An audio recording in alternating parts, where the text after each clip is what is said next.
I'd like to show you something. I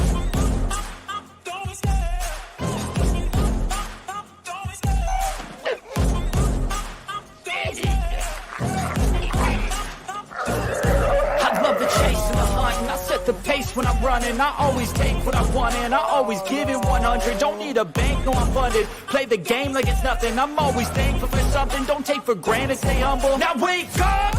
It's time to look at the enemy. Look in the mirror if he is no friend to me. It's not working out, maybe it's the chemistry. It's time to break up so I can make a better me. Better believe in your mind, 'cause it's everything.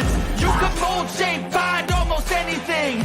All it takes is some time and some clarity to find your identity. It's mind over everything.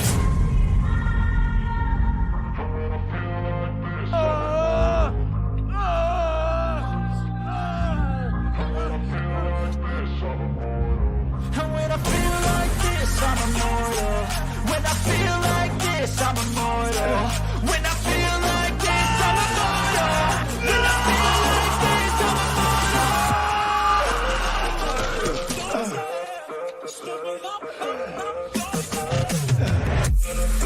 You have to ask yourself one question.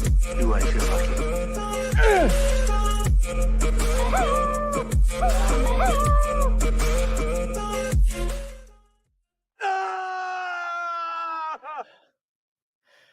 Well. We are back, and I hope you all had a magically huge, food coma infested Thanksgiving. It was great on our side of the pond. I hope each and every one of you had equally as that, if not even more so. But welcome back to the 111th episode of Toxic Tuesday. And yes, we are showing off this image for extensive period of time because of the toxicity that must flow within this show. But tonight, we're talking about the wildly obnoxious, rambunctious, ambitious, ridiculous Moonraker.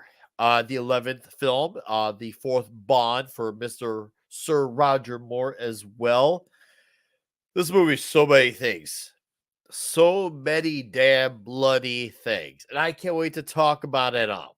I can't wait. It's about time that we got to this point. It's all led to this point. And for the record, I'm just going to get a quick heads up on things. So next week, we're going to do For Your Eyes Only. We're just going to get out of the way now. And then we're going to cut off at that mark because I know there's 2 more films left to go. But what we're going to do is, I know, play the show way advanced, but jot your calendars, 2024.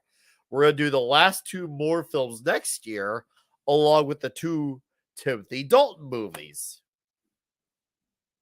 But maybe if we allow it to, we'll throw in the Lazenby as well.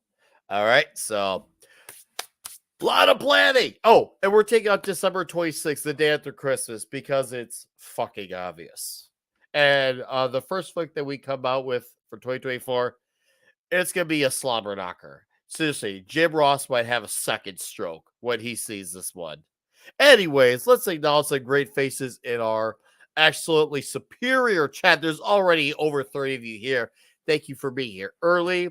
I appreciate it. Emperor's NM, Wonky Man, The Gilded King, Vince Womack, Dave C., Bush McFadden, Nick Domino, Mr. Zen in 1993, Davina Duckworth, Shadow Chaser, Pinochet's Helicopter Tours, D-Bud Martin. Hello, Vulcan Lives, the mighty Vulcan Lives, might I add. A BLT, we got a BLT here, and a Pinochet's Helicopter Tours, Humor and Waffles. Hello. Oh, I know where you're going with that one. Saltzilla, Ruben Christopher Hayes, who I saw in Milwaukee. Good to see you, sir. D. John, she had braces. Oh, we'll begin to that. Rob Altus. And did I get every Red Dress Press? Hello, my God. Yeah, right, my God. My God, they shot them in half. He shot them in half. As he liked to always say, Sean Green, Inklay Tomasin. Good to see all you judges. This is just like an ocean of awesome dudes tonight. I think I saw one late. I think that's a maybe. More of that, dudes. Let's bring in our other dudes here. All right. let's bring in Bruce Lombardo. How's it going, sir? I am in the middle of getting my desk ready and getting my stuff, so I was on mute, got the camera off, but I'll be visible here. I am doing great. Just sat down, snarfled some food, and I'm looking forward to tonight's mega fun discussion about a movie that not enough people really have watched in depth. I thought it was great. Oh, I can't wait to hear your thoughts on this. I think this one's gonna be very wild on conversation. I could tell when I rewatch this. I was like, oh, this is gonna be so ridiculous to talk about. It Well, is. good to have you here, Bruce. I hope you had a great Thanksgiving, man. Did you? Hey, did you have a good Thanksgiving? I haven't really talked to you much, and I apologize, but I wanted to ask. Good. It was great. Thank you for asking. We hung out with family on my girlfriend's side. We even caught the Macy's Day Parade in Spanish, the Telemundo version too. So it's like, screw the NBC people. Telemundo's superior anyway. So shout out to the Spanish workers. Yeah. They bust their ass. God bless them. Thank you for having me on tonight. Dude, always, man. Believe me when I say it is a pleasuring pleasure. All right. And what's up, Kendon brother? Another great member here at our show. All right, let's bring on our red shirt, the red shirt. Well, he calls himself just another red shirt. How are you, sir? I'm great, and I'm thrilled to be back here again on Toxic Tuesday talking about another James Bond movie. This is going to be fun. Ooh. Looking forward to it. Oh, yeah. Well, glad to have you here, sir. How's your holiday this past week? Well, all the family came down sick, so we got a couple of friends to come over, had a smaller dinner, but it was still great. And we had a wonderful Thanksgiving with some great food provided by Mrs. Redshirt, who is a great cook. And one of the guys who showed up actually said, it was the best Thanksgiving he'd had since he moved out of home. So we were very happy to have provided him with an outstanding Thanksgiving dinner. That's what I like to hear. That was great. I like that. I like that a lot. Hell yeah. Hell yeah. All right, let's bring in our other dudes. Hi, Mark. Hey. I'm attempting re-entry right now, so don't interrupt me. You knew wasted no time with that. Mark's gonna come. Oh, I thought you did a pre-stream. Oh, you never want to wait till before the stream starts. But this is a crazy fun movie. Yeah, a lot of Star Wars we're going to talk about and other movies you'll bring up. But this is a damn good movie, I think. But we're going to have fun talking about it. And I got my my Moonraker corgi to show too. I dug that out of my display case at grandma's house. To it. And Dolly did have braces. I remember it was on the stream with Clobberin Times, and Stuart Mitchell brought up. He said, Dolly. They're saying Dolly never had braces, and I'm like, what?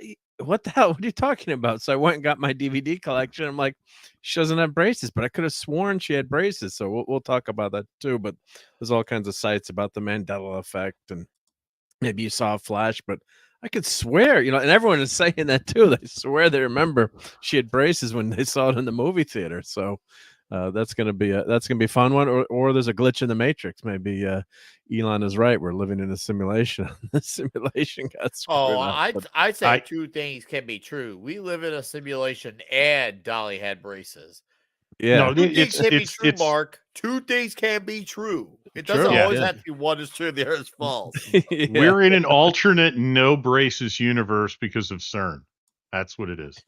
Yeah, I believe it. Yeah, because I ask all my friends too. It's like, don't you remember Dolly having braces? And they're like, yeah, we all remember Dolly having braces. So, I mean, it's not like. And then when I heard it, like, well, how could you say that she didn't? It's like, I know.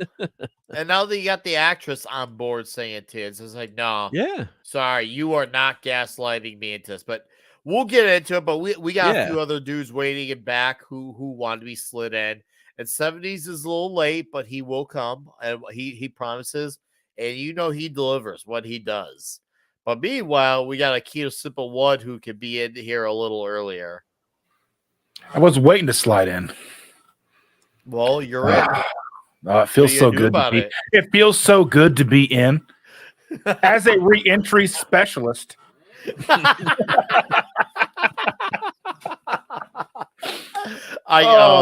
is gonna be a dirty one tonight. This is I gonna be a love this. I real love this dirty movie. It's like James Bond ordered Star Wars from Wish, and it's a good one, man. I don't know. Like he makes it seem so easy. He just does. He just is like, hey, we've never met. I'm like, how? I mean, I know he's James Bond and everything, but it's like James Bond. It just makes it hurts my feelings. Well, we're gonna perk you up rather than hurt you up. Okay. Docking, baby. Let's do it. Everybody, let's dock tonight. Yeah. Get to the gilded. All right. And now, while we wait for our 70s rocker and maybe our clobberer tonight, if he has time. If not, we got us dudes here. Hi Gerry now has a comic coming on the way, and he's also the Poddy Poopa. And he's Poddy off Poopa. east. And I'm playing with my Boba Fett from Mandalorian season 2. You're playing with your Bubba Fett? My What? Boba Fett. Boba Fett. You're playing with your Bubba. Boba. I know, I'm fucking Sub with Boba. Geary, a Fuck backdoor you. specialist. Yes, Yes, yeah, it's well, that's true. right. When did you like have other specialties? To me, you're always about the back door. That is my specialty. It's backdoor. See, that's what I thought. To me, Mm. like when I think of you, it's always, oh, dude, he's a slick one. He's a slick Now, one. D-Bud Slick likes to and do that shit slippery. on my show because he knows he gets a video. 'Cause I have videos that reference backdoor shit in them, and it's sort of like a prize. Are those on Because I those told on your OF?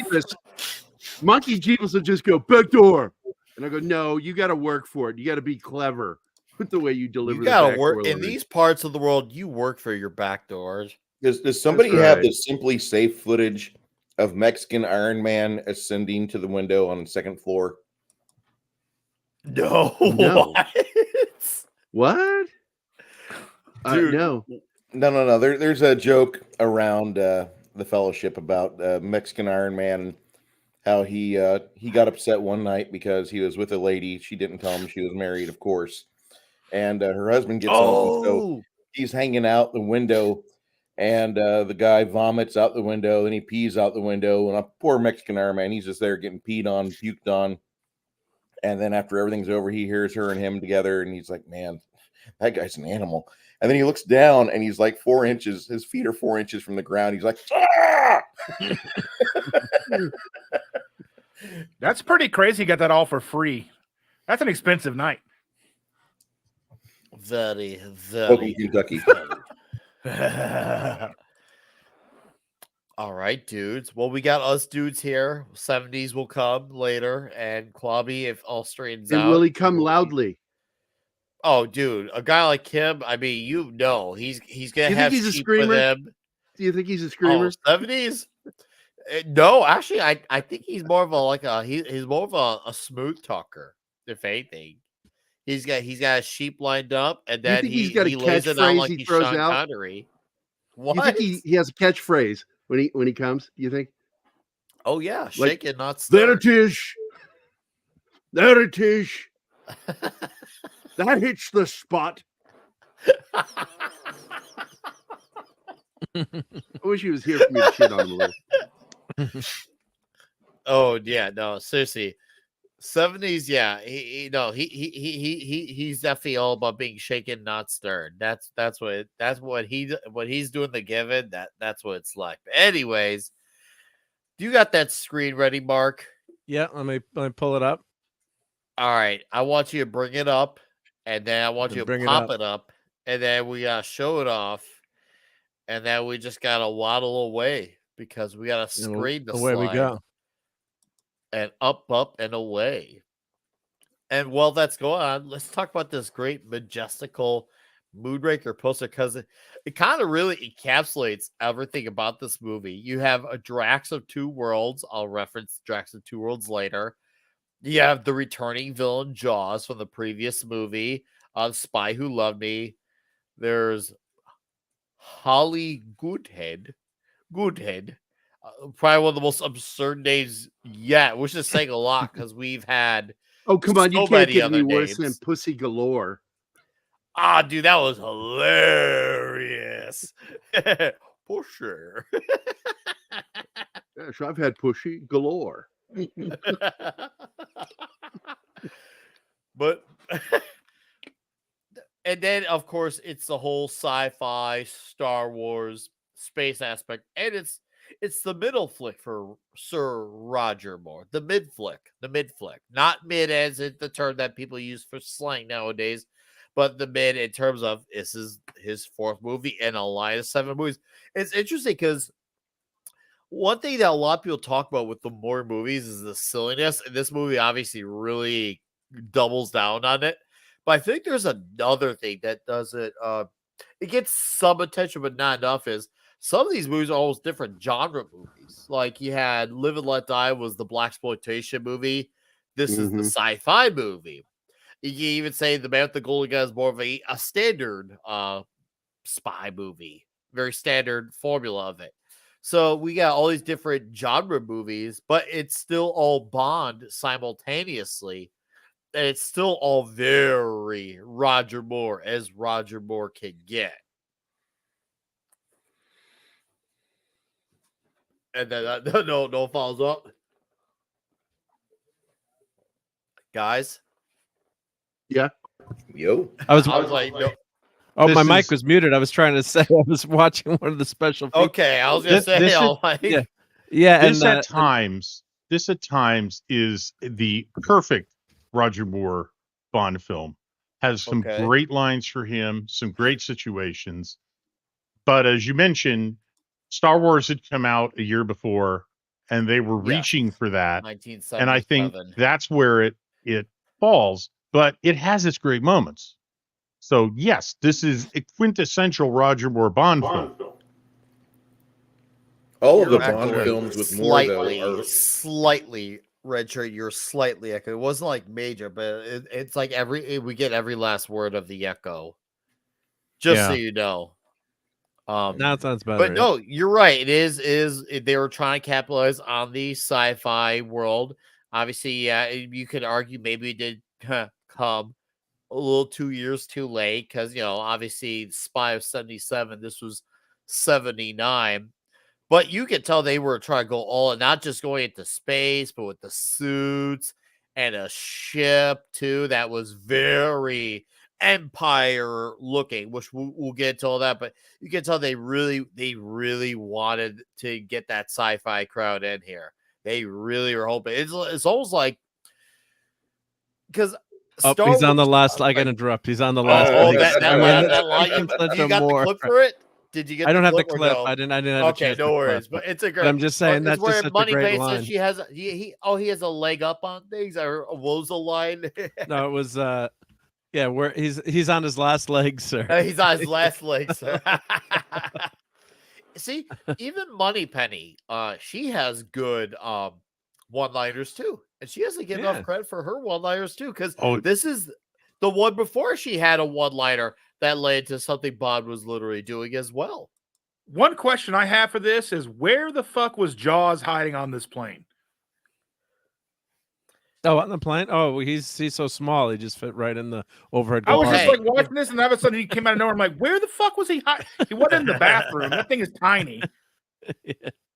Yeah, we're not supposed to ask those questions.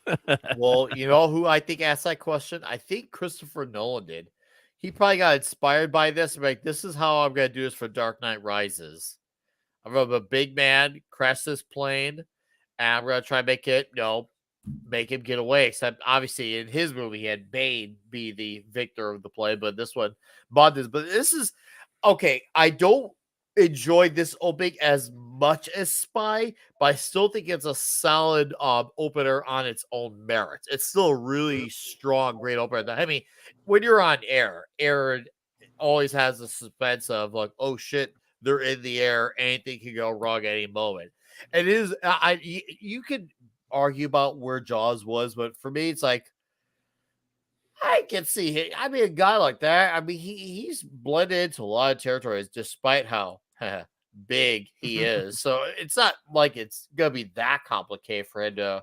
I mean, he's worked with all these Well, bad clearly, Nick, he read the Kama Sutra and learned how to get into tight places. guys. Speaking of tight places, hi. I've been trying to get in the back door, but Gary already had it occupied. So, hey guys, it's Dime Store Bond. Rude. Oh, I really like this scene right here. This is one of my favorite scenes out of the pre-90s Bond movies because this is such a in theory it's more taut than what it actually got filmed as and what it delivered as. But I do like the fact that you can feel the danger as everything's going askew. And I thought that this probably worked out a lot better on a script. You had a lot more tense, it felt like it had more action in script probably. They had to do this jump like 88 times before they could do a wrap on it. Well, the amazing thing is just technology behind filming this. So, today this is they do, of course they'd probably cheat or do CGI, but back then the movie cameras were really heavy. So what they had to do, they had to do a special camera made out of titanium, custom made, because the camera operator wears this on his helmet. So you're using film. So normally you would either use 18 millimeter, 8 millimeter film or. So, but to get to look good, they found a 16 millimeter miniature movie projector they made, or camera they made with titanium, and they found a special lens. One of the guys working on the movie found a lens in like a secondhand store that was anamorphic, that was 16 millimeter, and he was able to use it. So they did a lot of work to get this scene to set up and practice, like you said, and it looks damn good. I mean, and plus when you see it in the movie theater too, it's amazing. I mean, it's different when you're at home, but the technology to get this done, shoot it and make it look that good. I mean, crap, now you could take your iPhone up and shoot with your iPhone, but the technology to get the list to look that good back then was what was amazing was they went through 87 stunt guys. It was only the 88th one that finally got it right.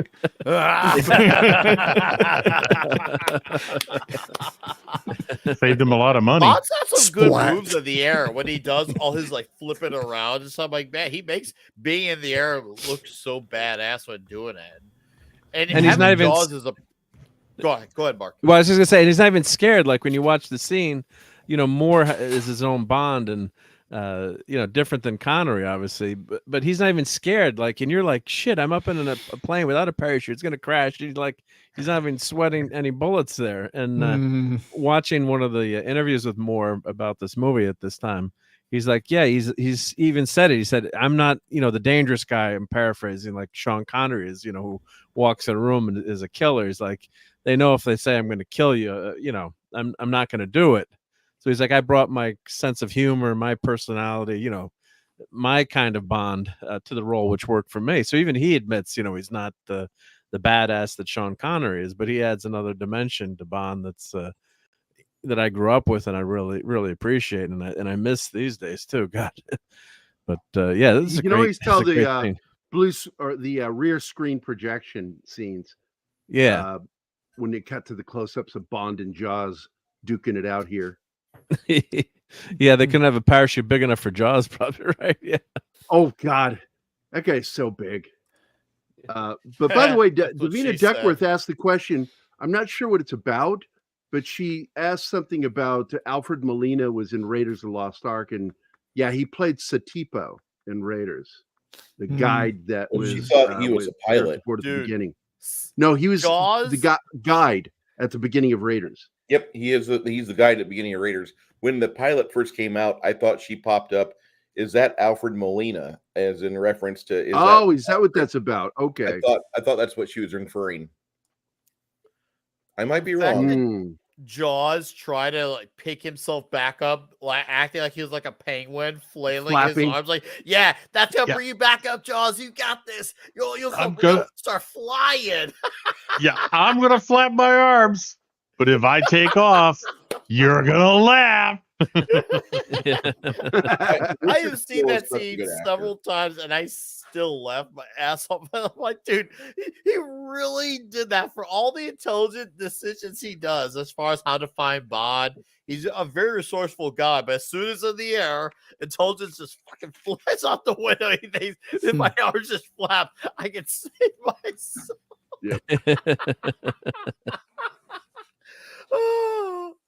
Oh, Jim. So apparently the opening credits for this scene from Maurice apparently was like basically so expensive. It was like apparently like it rivaled even just the budget of Dr. No, apparently, from Maurice Spider. Because once again, she does another great job with the opening credits, but apparently this was like a very big one for her to do the credits. And some of it kind of looks like it even kind of prophesizes some of the scenes playing out in the movie too. Imagine spend that time, man. I guess No, you she could would say have that bounced. She would have bounced if she hit the ground like that. No.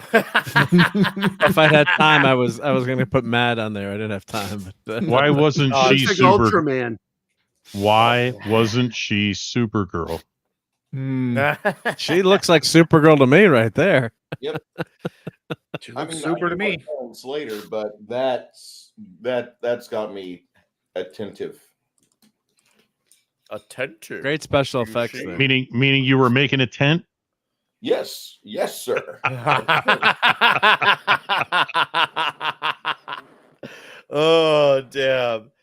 I was gonna say I just lost my train of thought. Oh, I wonder why. Maurice Binder. I still once again this is gonna come back to Spy. I still prefer the opening credits once again as Spy, but I do feel like the song is just as good, maybe even better than the Spy's opening song. I do think this might be slightly better.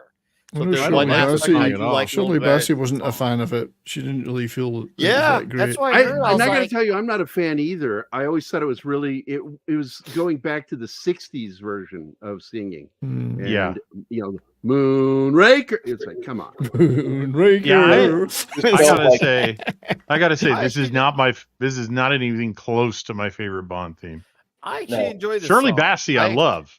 Got a great voice. Yeah. Ditto, great voice. Yeah, but the music's not there for her. Oh, I do like the enjoy girls on music. trampoline from the Man Show, though. This movie really felt like it was made in the 70s, trying to chase the 60s. Yeah. I think there's a point. I think you got a point there. Either. So James went right in.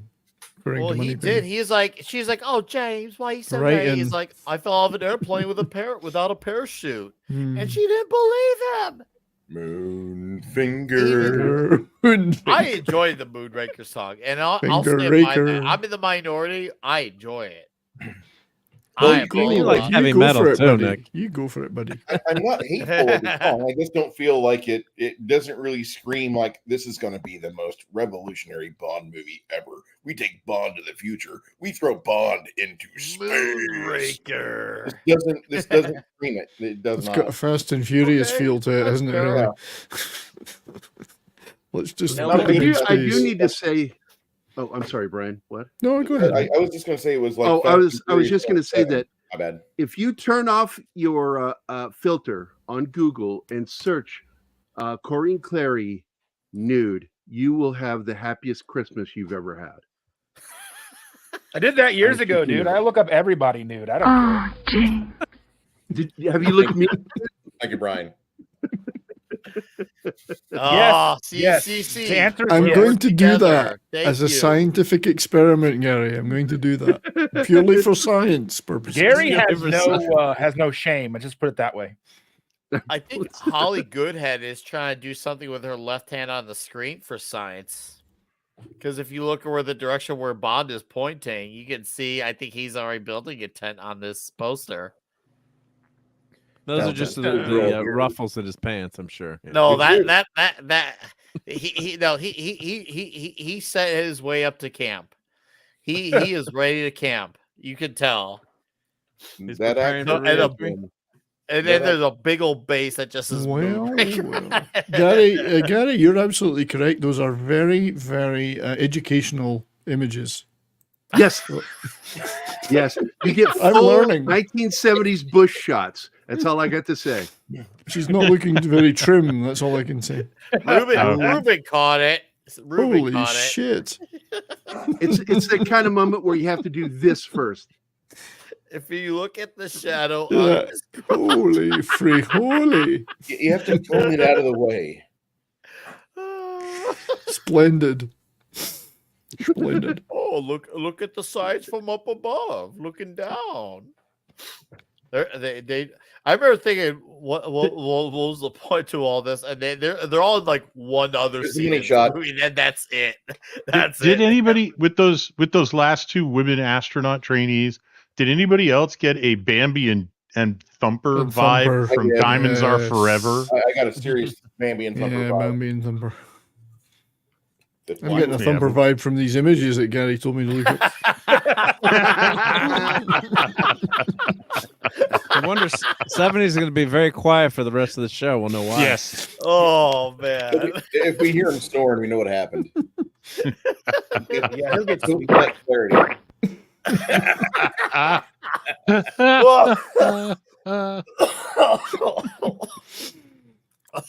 Very nice. Very nice. Oh, Very nice. Yes. And Gary, how did you how much did they pay you to film in your house, Gary?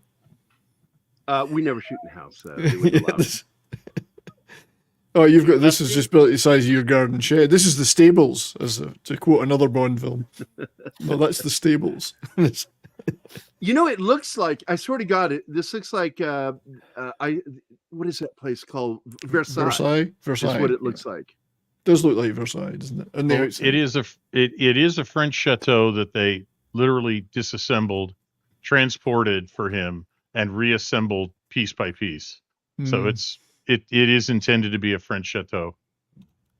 So Or if small, you're in Indiana, small trial Why size would they Versailles. do that? Why would did you they disassemble it? Why did they It's disassemble crazy. London Bridge and put it in frickin' Arizona or wherever it is? Yeah, they got the wrong bridge Hey, though. I think they thought We it got was a good Tower movie Bridge. out of that, though. Exactly. When Jack the Mm. Ripper started killing people in Arizona. Because I'm Yeah. from there originally. hold up. When he says he's looking for Dr. Goodhead, was he expecting a man for Goodhead? Yes, he was. As a It's the doctor. 70s. Yes. Didn't expect a female to With be a that doctor. name? So does that mean this movie got almost a little homoerotic? I think Gary was disappointed when he found out Goodhead was a woman. He's very. You know, Mad was. Mad definitely Mad was. was Actually, very I was more disappointed. upset that it was human. I'm sure Mad It's broke human. his TV. I'm sure Mad threw like a freaking 3 beer. minutes in, and Mad breaks the laser disc. I can see it Mad now. probably threw his remote at the TV and broke it because He shot the TV like Freaking Elvis. lasers on shark heads. Freaking lasers. Action Com. I'm gonna save this com. We're gonna get into this because I actually agree with this. I actually agree with this sentiment. But anyway, Sharks with how fun. frickin' laser beams attached to their heads. Yes. Putin, I prefer Miss Holly Goodhead. That subtitle got it wrong. He straight up said salesman, not saleswoman. That subtitle, by the way. They Yep. can Say be wrong salesman. sometimes. Yeah, they can be wrong. Yeah. Oh, they can be wrong. Oh, Yeah. like Chat GPT. Yes, they can be wrong. Oh yeah. I love Chat GTP This fails. they're trying to gaslight me into thinking he said salesman. So how many more Mandela effects does this movie have? Spoiler Jeez. alert: Blanche Ravelek nude is also a very good search. Maybe Putin's cat. Maybe this will be our next poll after the current poll. Oh, by the way, guys, we have a current poll in the chat. I forgot to mention till now. Who's the most homoerotic on the panel? And there's only 20 votes, and there's 50 of you in here. Go vote now. There's no Vote way early, vote often. there will not be any 3 a.m. ballot dumps. And when we end this poll, we'll transition to this poll as well.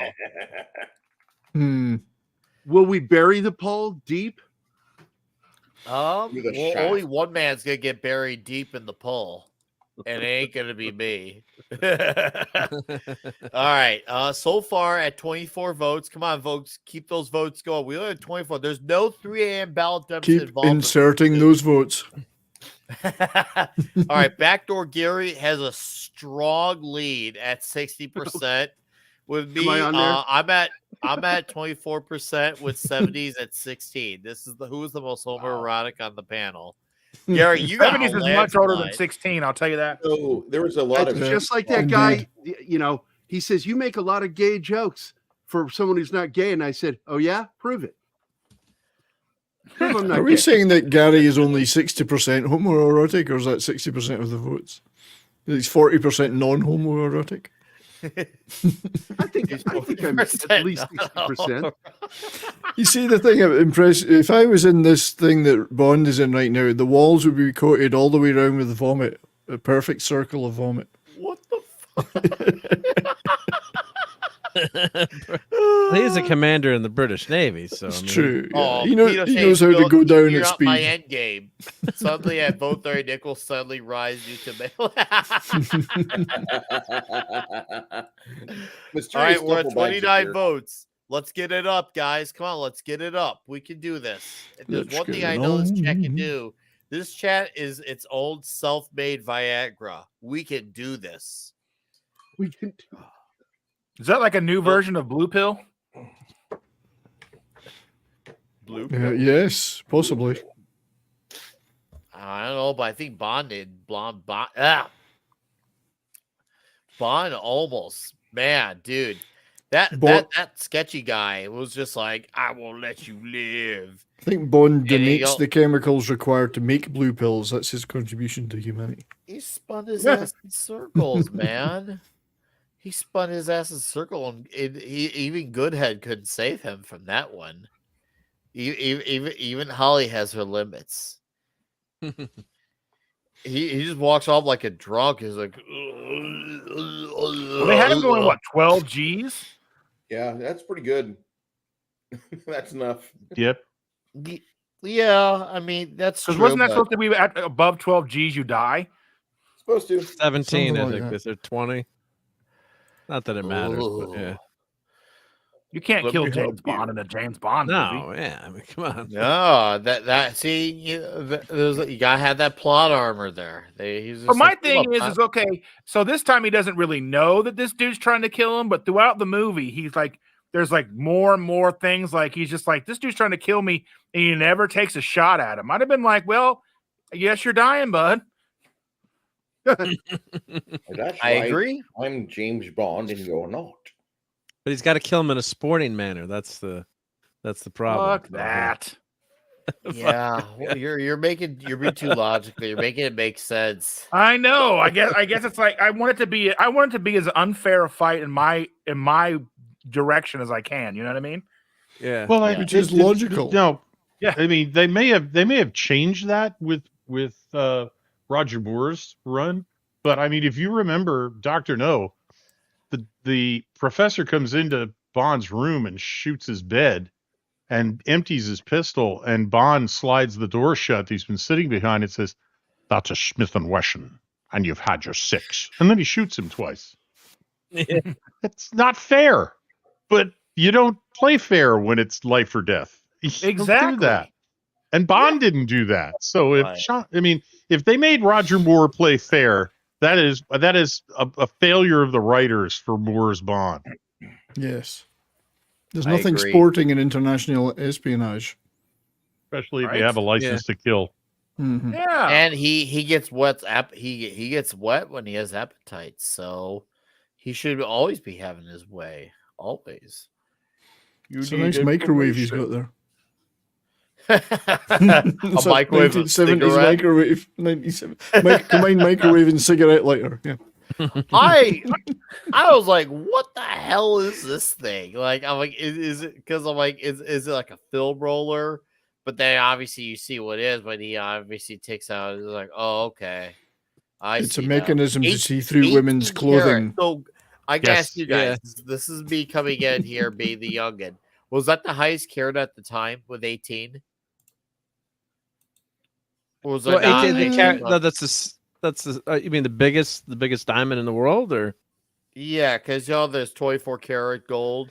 I was just Well, like, 24 why- karat 18 why carat? That do they have- refers to pure. the weight of the size of the diamond. We're talking about gold. So Oh, 24 karat gold is pure gold. okay. Yes. Okay. So anything less I'm than very that normie is- with that. Yeah. It's confusing because diamonds are weight. Then yeah. Yeah. Yes. Yeah. So I guess diamonds Weight, aren't color, and forever, clarity. Mr. Bond. And also, gold just has a value worldwide, whereas diamonds only have value because of De Beers says so. That's true. They're the ones who determine the value of diamonds. I Or like De actually Beers. any precious gem. I like De Beers and I like the whiskies too.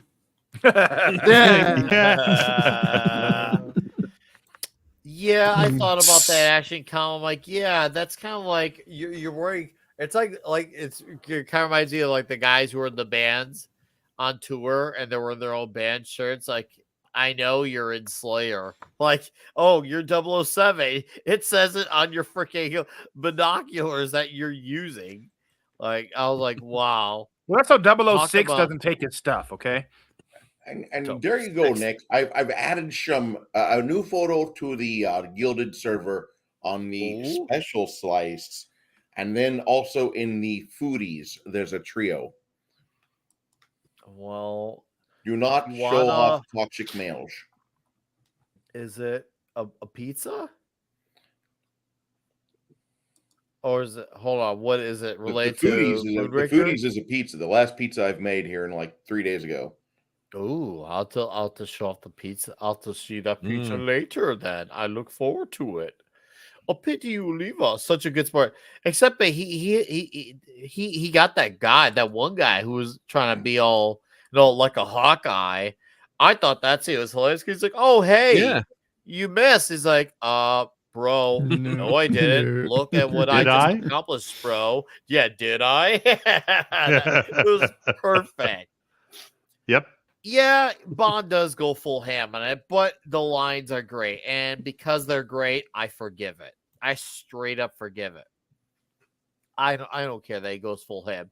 It was definitely more hammier than most of them, that's for sure. But I had fun, so I'm with it. I have no issues with it. Ridiculousness and all. Ham, and more ham from Sir Slice Moore. that ham I like- thickly. Plus, it's also how cool he is too. It's like you don't mess with James Bond, right? He Yeah. more mortals have been killed, but he's able to spot that guy in the tree and take him out. I mean, I don't know why the villain doesn't just take a shotgun and shoot him right here, but I guess Right? it wouldn't be considered sporting by him. So, I mean, I guess That wouldn't be sporting. So- Make it, You're right. Are make it the look like vi- a hunting are- accident. Are the villains playing by the rules just as much as Bond is? Like, Yeah, oh no, I I think can't so. kill him. There's a He's the villain good code. guy. He's the good guy. I can't do that. You're not a bad guy then. You're supposed to want to do that. Oh, Darth Vader. I thought the same thing. I'm like, yeah, Drax is totally a full-size Peter Dinklage. He totally Yeah. I thought the same thing when watching because I rewatched this twice recently and I just laughed so hard. I'm like, wow. I can't help but unsee Peter Dinklage now. Fucking damn it. Of course we get the dinky. And then Zeus and Apollo kill this gorgeous lady. That's horrible. Oh, Right? dude, She was Yeah. cute.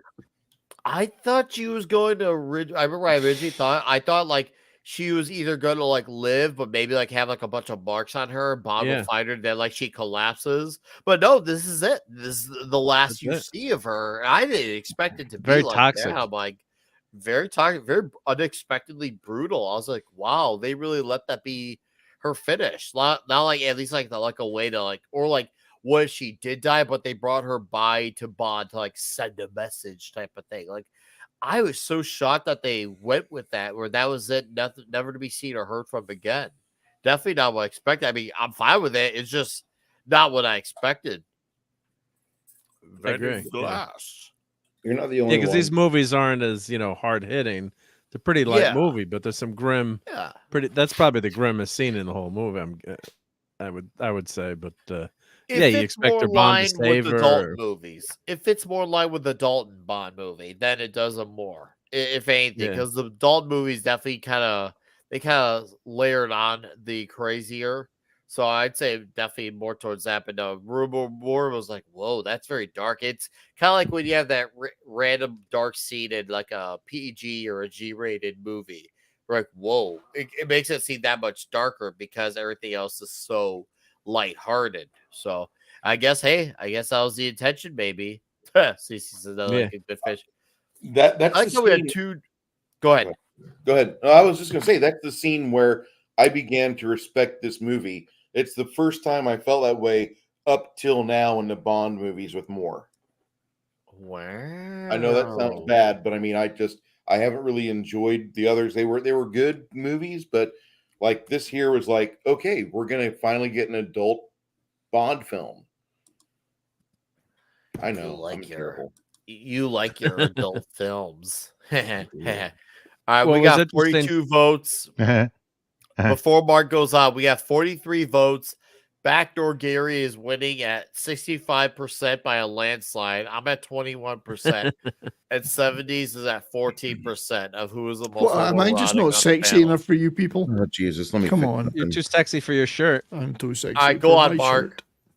So Unless 70s tries to play catch up. Go ahead. Go ahead, Mark.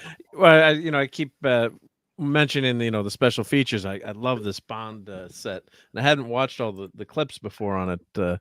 So they're interviewing Broccoli. There's like a making of, interviewing all the actors, and one thing they're saying is just like, I wish people would say that today. They're like, we're making a Bond movie. We want it to be fun. We're not moralizing. I'm paraphrasing, but they're, it's not supposed to be a serious, in-depth movie. We want to give people a good time. This is supposed to be an escapism when they go to the movie theater and just enjoy themselves, because they're asking like, why didn't you make the movie, in some ways more serious? And of course, the new James Bond movies went the complete opposite direction. And it was just, I wish I could play it, but it was just so amazing. I'm saying, yeah, it's a Bond movie. And they're saying, well, why didn't you just film it all in one location? Like, because people want to see all these different places. They want to see Rio. They want to see Venice. They want to see everywhere, around the world, all these great locations.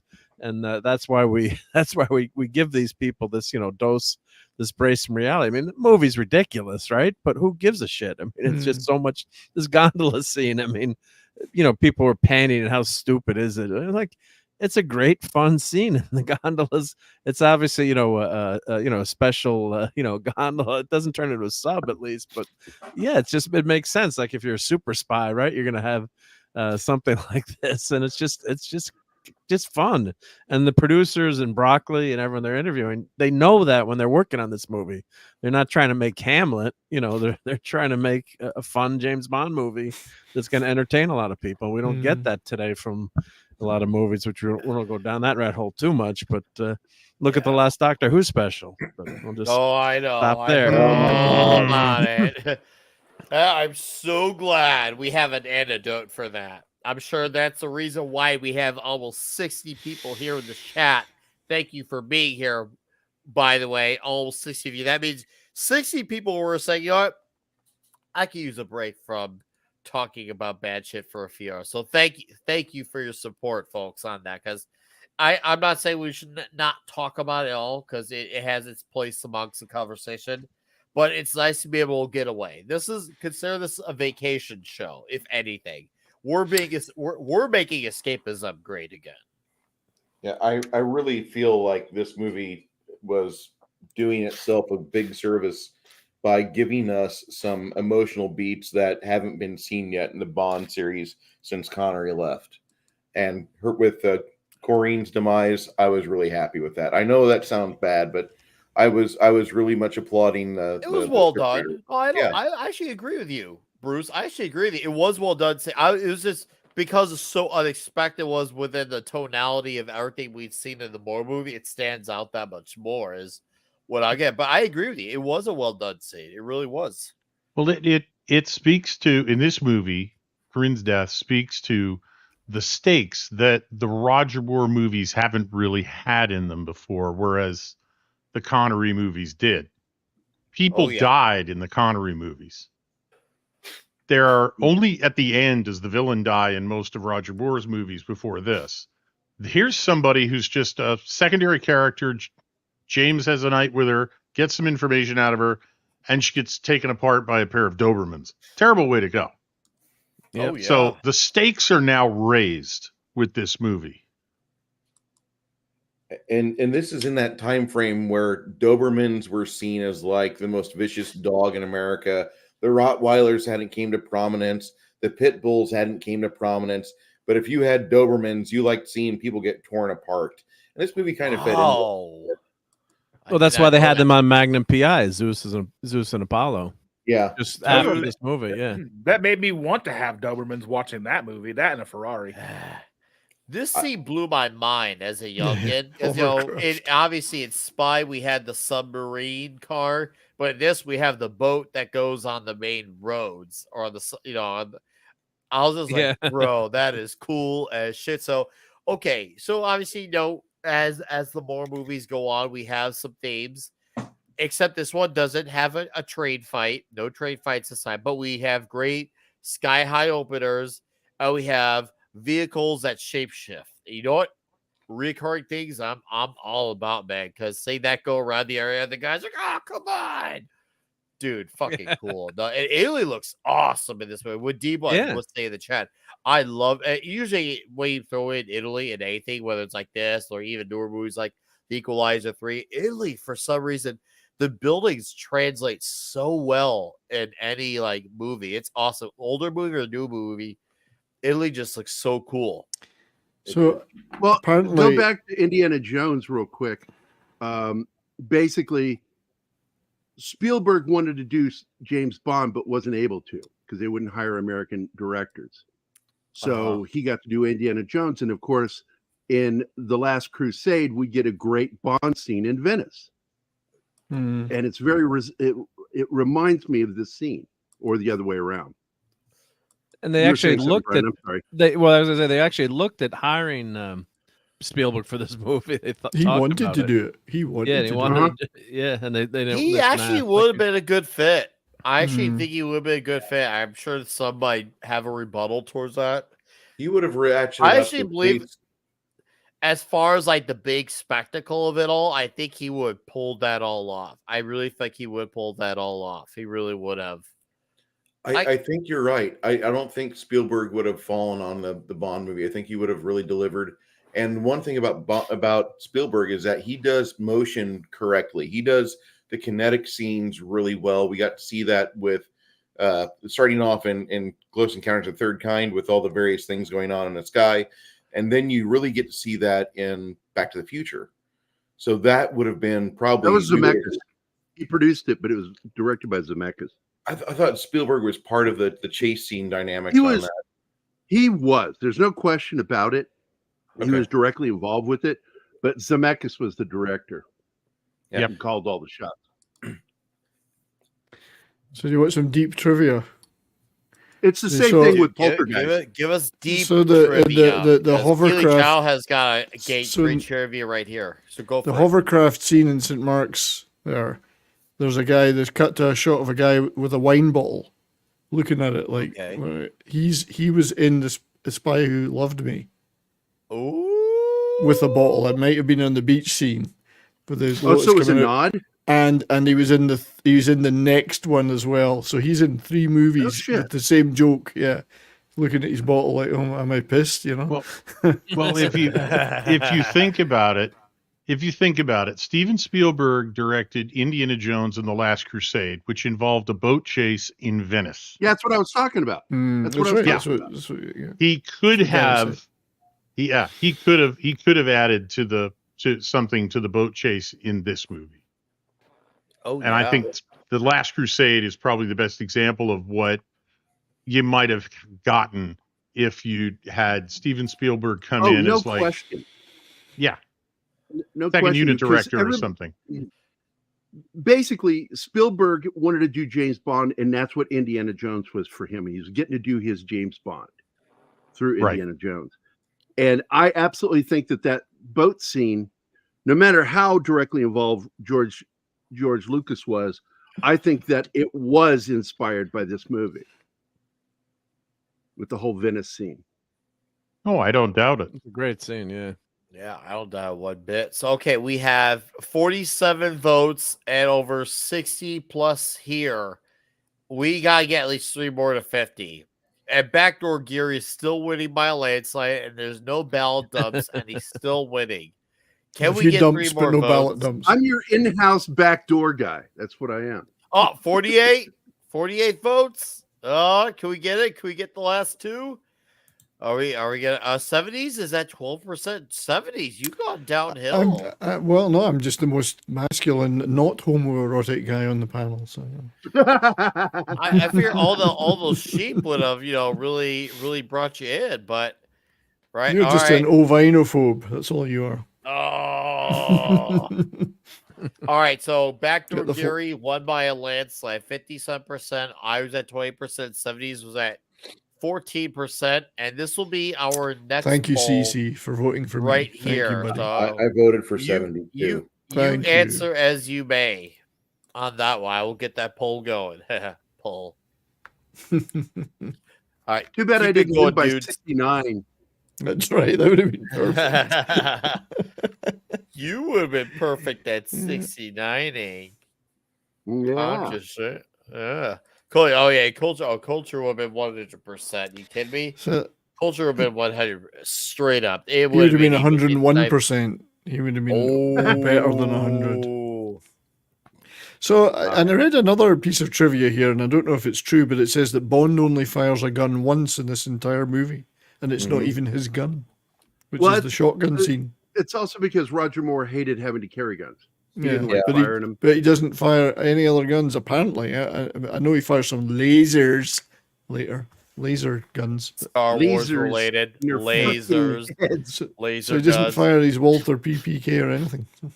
No, He's not a gun no, Yeah, only in the opening scene. no. He was and then very, there's one more very scene much. later. He was very much anti-gun, like another James Bond actor. Mm. Well, he's about as bad Which one as was that? Barney Weaver. Craig. The other one was most recent. Oh, Daniel Craig. Fuck that guy. Yes. Soy Fuck that Bond. guy. Soy Bond. Shory Bond. So Roger Moore wanted to do things like drive through a tunnel in a 2-story, with a double-decker bus, and strip off the second story of the bus and land it in front of the cops so he didn't have to shoot them. He would prefer to do, pull a stunt and get away rather than having to shoot his way out. And that's what I've read about him for years. He really didn't like having the gun, and he didn't want to use it. So it's minimal in the movies. So many of the movies he has been in, though, he was using actual guns. See, I always thought this movie was laser gun because of Star Wars thing, because those were laser guns and not, bullet-ridden guns. The logic of the gun thing is so flawed because it's like, hold up. If this is a weapon to kill, but yet you'll use like a bow and arrow to kill, or a knife to kill, or even a baseball bat to kill. It just, none of it lines up. I don't want to turn it into like a gun debate, but I think you guys get what I'm saying. Is like, and these are all things you need to operate to kill, and yet these same actors will have that same inconsistency. I'm not really too upset. I mean, he does put out a guy with a shotgun in this film, and it's one of the funnier scenes for me. This is good. Yeah. Oh, 18 votes. It's really at a standoff here. Ooh. Yeah, I don't think it's a problem that he didn't fire any more guns than that. I think it's very clever the way he dispatches many other people in it. So, and he does fire these laser things, doesn't he, up in the space station itself? I mean, for The me, laser pistols. I think like in these movies, I think having different ways to dispatch your opponent outside of a firearm works, because I don't think that these movies are very firearm heavy. But I understand, like, I think having one and making it something that you would make sure known that you do have is important if you're a special agent, Yeah. And doesn't he fire his gun 4 other times in this movie with the ladies? Something like that. But I have a question that that weapon falls is in that loaded. same category. If he was such a special agent, did he ride a short bus? Wow. I'm pretty happy that whenever they have an American surveillance or spy thriller, there's never, and this is for any movie that like the Kingsman or the League of Extraordinary Gentlemen. Anytime they portray an American, he's always like gun centric. I fucking love that. I think that's great because guns are a big part of our culture, and it kind of like thumbs America. the eye of others. All right, so we got a really close standoff vote here. It's starting to go down. 34 votes, 35 Let's votes. keep it up. 63% prefer good Damn, head buddy. over 37% with pussy galore. Wow, you guys are Isn't you guys it are possible really to have voting in on both? this Why one. can't we vote for both? You can. I will There's not no allow gift, that. thank you. I will complicate your lives on purpose to do I want this. both. Well, 70s, I know you're a type of guy who likes it both ways, but in this place, you got to discriminate a little. And Yeah. I do. Now, here's the thing. I get your point, Dustin. And there are certain characters I like in fictional universes that don't use guns. Like, I like that Spider-Man doesn't need guns because to me, he's a bit more creative. He's got his webs. He's got his strength. He should be reliant on his abilities, not trying to find a gun. Character like him is not necessary. Whereas Bond, I think the gun is more tied to his character than like a Spider-Man would be. So I never understood some of the stances with that, like, or even if the character, or I guess you could say even a character like the Green Arrow, who's more human, like Bond is, and per se Spider-Man, who's more powerful. Green Arrow uses arrows to kill people. He has to shoot a target with them, and they're designed to damage someone, if not straight up kill them. It's so weird when I see like people writing characters like that. They try to make them have like anti like gun sense. Like, hold on, but you're writing a character who uses arrows to kill, and you have to shoot, aim, and fire. That doesn't add up. At that point, you might as well just say, okay, if you're against those, then you might as well be against the shooting the bow and arrow too, because at least at that point you'd be consistent. So, anyway, By the way, I wanted to point out that this was the last James Bond movie for Bernard Lee as M. Yes, Yeah. for Agent M, because he had He passed died on 2 years later. Yeah, did he? Was it just died in right around when he was 81. supposed to shoot for Your Eyes Only? Yeah, He died was in supposed to- 1981. No, 91, you mean? Or 81? 81. No, He 80, died in no. 81, Gary's sorry, right. 81. Right, okay. So, yeah, I think he was meant to be in For Your Eyes Only. He died before shooting He was started. meant to be. Yes, he was meant to be. Backdoor he died Gary is before. right. And this is yeah, the only guys- movie. This is the only movie where you have M on stage. It's Barney with, Fife. You have him on stage with the main bad guy at some point. Yep. That's right. Yeah, because that didn't happen in previous movies. Doesn't go in the You field actually get to much, see no. a scene with Bernard Lee and the villain. Yeah. There's Yeah, this. I agree. Drax is a good villain. Yeah, I- much better than Some Some Stromberg. people don't like him, but I thought he was good. He's got a kind of a Klaus Schwab feeling to him, you know. He's You a know, better Schwab than Stromberg. I agree on that. 70s rewatching that, I thought a little bit about Klaus Schwab. It's He's like, like, yeah, he looks like Peter Dinklage, but his ideas are as evilishly ambitious as a Klaus pure Schwab. whiff. Yes, exactly. Because he talks about how he needs to wipe down the population so he can reform a better world with more superior human beings. Exactly the message they that ever- most And he people wants give. to replace it. He wants to replace it. He wants to replace the current human race Well- with a human race that he perceives in his own image. Mm. And he has Which- he's getting going with a ship that's off the radar. I'm like, okay, this is Imagine- actually kind of a cool Yeah, character. wait a minute. I just want to point out that's a ripoff of Doctor Strangelove. Mm. Probably. Right. And I think The that's whole not use the of only fluoride. Stanley Kubrick movie that this took influence from. But I'll tell you, if Peter Dinklage was to remake this movie with him as the villain, it would be to get rid of anybody taller than him. Well, you would have magical because then he people wouldn't in be a it, little too. person in the So movie. that means comics division Right, and culture he'd be a casino are giant. safe. Comics and culture are yeah. safe. That means I'd be You safe. could just punt Me too. Dinklage out of the rocket ship, and that's the end of the movie. Just punt him, and that's it.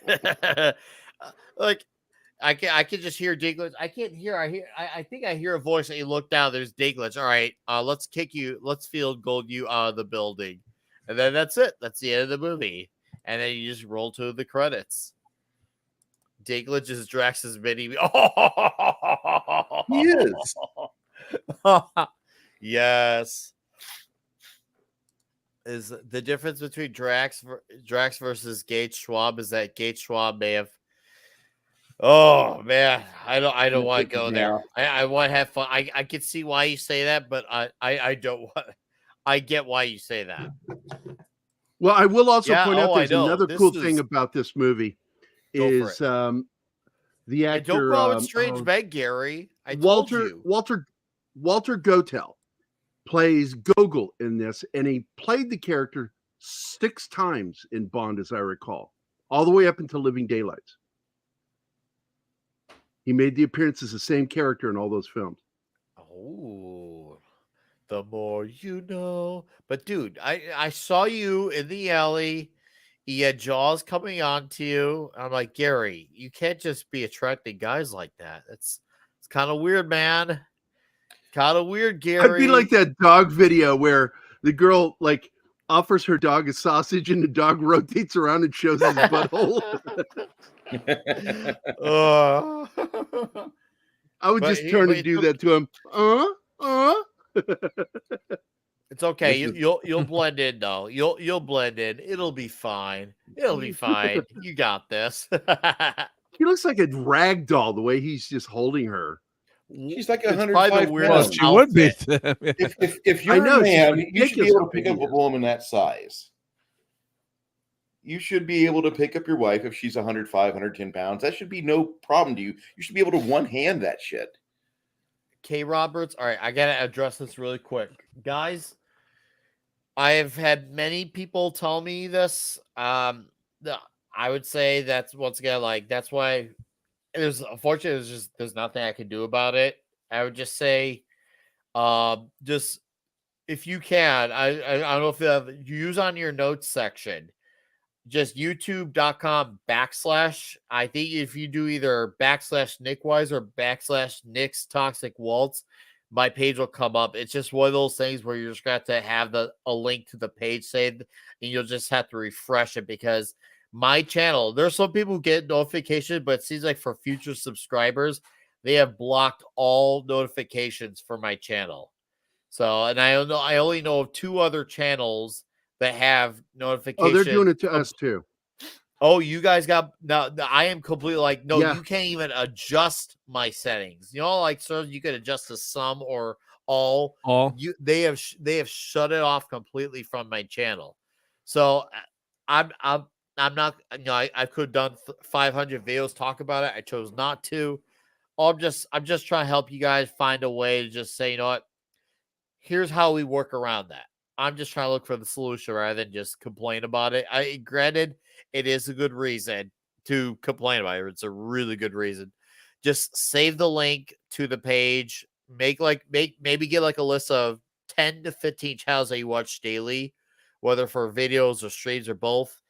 And just that way, just use those and save them. That way, you can just check the channels because it seems like notifications are fewer and You far should between. be able to For go into guys your like me, subscriptions and be right there.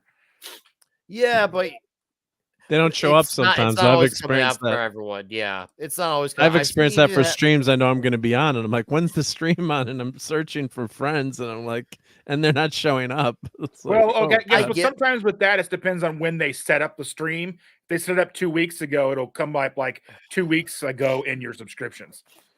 Okay. All right. And this answers into part 2 of my answer is going to be. So that was good timing, Radioactive. Starting early next year, what I'm thinking about we'll do is like a second half of the show on Rumble. That way, because we asked the chat last week and the chat was really receptive. That way, with the Rumble portion, we can show off some clips and we could actually show off and actually have we could go into a whole other layer of conversation. So We can go to 11. we're gonna we'll go Let's to go 11. to 11. Oh, we're going to 11 on Rumble, dude. Like if you thought this show was homoerotic now, like wait Oh, till God. Rumble happens. There will be sound effects if we do it over on Rumble. So so on Rumble, can Gary actually show his butthole?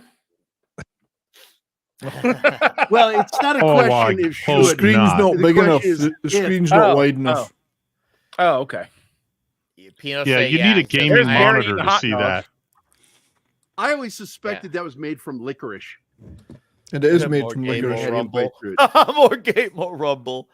I had to directly search for all of this. Yeah, it happens, man. But yeah, if you're on Gilded too, that's the thing. If you're on Gilded, you're I post as an invite for those. So that way, it's another way of working around it. And I do have people tell me that some of them get the community posts too. So I do try to do the community post.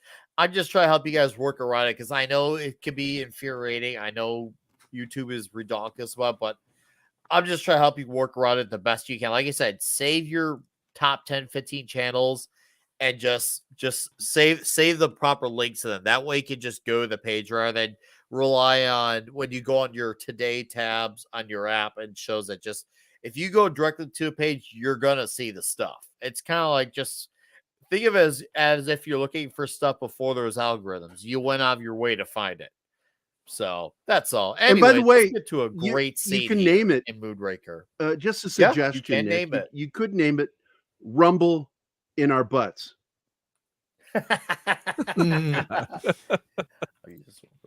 No, I Or love if you this just want to scene single because- me out, Gary's butt. Oh no, I'm gonna discriminate. It's gonna be all about yours.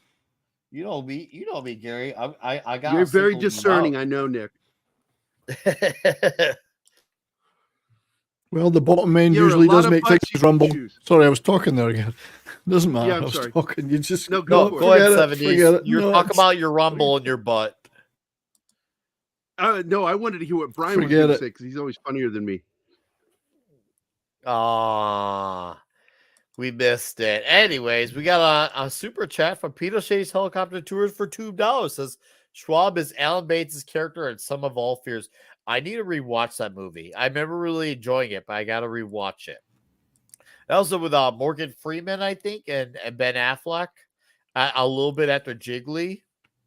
I think maybe a year or two after that, if I remember correctly. But dude, this bloody death scene as he freaking goes down the railway with a freaking chain. Oh, hold on. We missed the part where he gets stuck and she's like, hang on. And Yeah. he's like, well, yeah, duh. Yeah, here's the line. Yeah. And when they're filming well, this too, he says the thought had occurred to me. Hang on, Yeah, James. The thought yeah. had occurred to me. yeah. Oh, that is so freaking funny. Hang on, James. Yeah, the thought occurred to me. I was thinking about he should have been. Oh yeah, I was totally thinking about letting go. Hey, I could have just died. It's all good. No big deal. When Drew's with the ladies, they have to be prepared to be shaken, not stirred. No big deal. And they did really film, on top of the car here too. Of course, those are the green screen, or when it's the actors. But they're Broccoli and the guys are like projection. yeah, and they were so damn nervous when they're filming it because he's like watching the stunt guys doing this. I mean, obviously they've got safety wires, but he's like, takes a lot of guts to film A lot something could like still this. go wrong though. Yeah, Even yeah. with So all they're that, a lot could still go wrong. and look at Jaws as Spider-Man here with this jump. Oh, Yeah, that jump was so fake. It Look was at like, that. No, whoa. Dude, how a big man jumped that far? It's kind of imagine if a big man could actually do it in real life. It would actually be kind of scary. Well, it's like a superhero. He's like, it's like, Yeah. I mean, it's Jaws. Come on now. it's Jaws though, right? Yeah. Yeah. Yeah. I mean, he It's a did try to fly himself back up at the opening sequence. Remember when he was flailing his arms like he was a penguin? Yeah. And I forgot. How did he survive? He hit a circus Jaws. tent.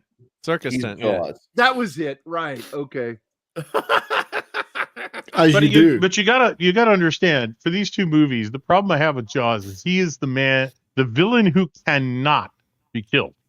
No matter, he's like the Blues Brothers in the Blues Brothers He was movie. the Michael Myers of the Right. series. Yes, you could drop a building on him and he climbs out.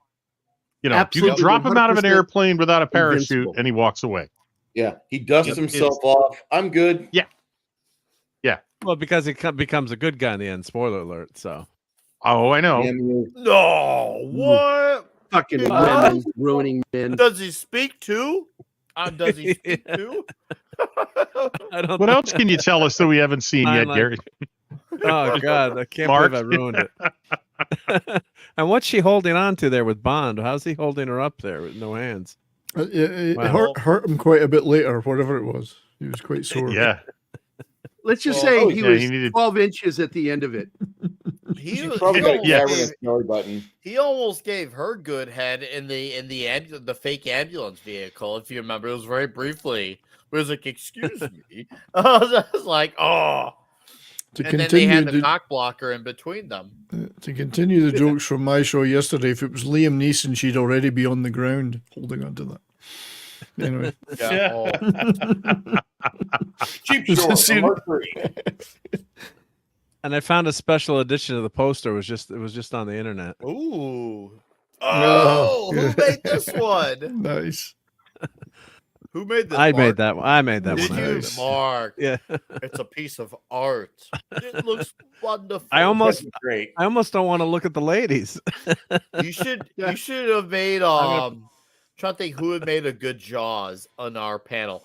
I could Bruce. put Mads as Jaws. Bruce would have done Jaws. Bruce would be a good Jaws. I I'd am say 6'3", red shirt. so Red shirt could be Drax. Gary could be Goodhead. ew.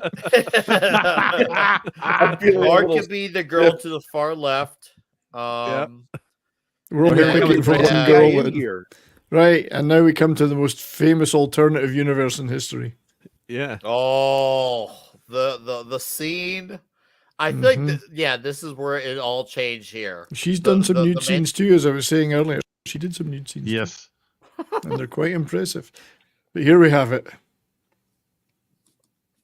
Dolly Yeah. had braces. She did. Let that conversation be Yeah. had.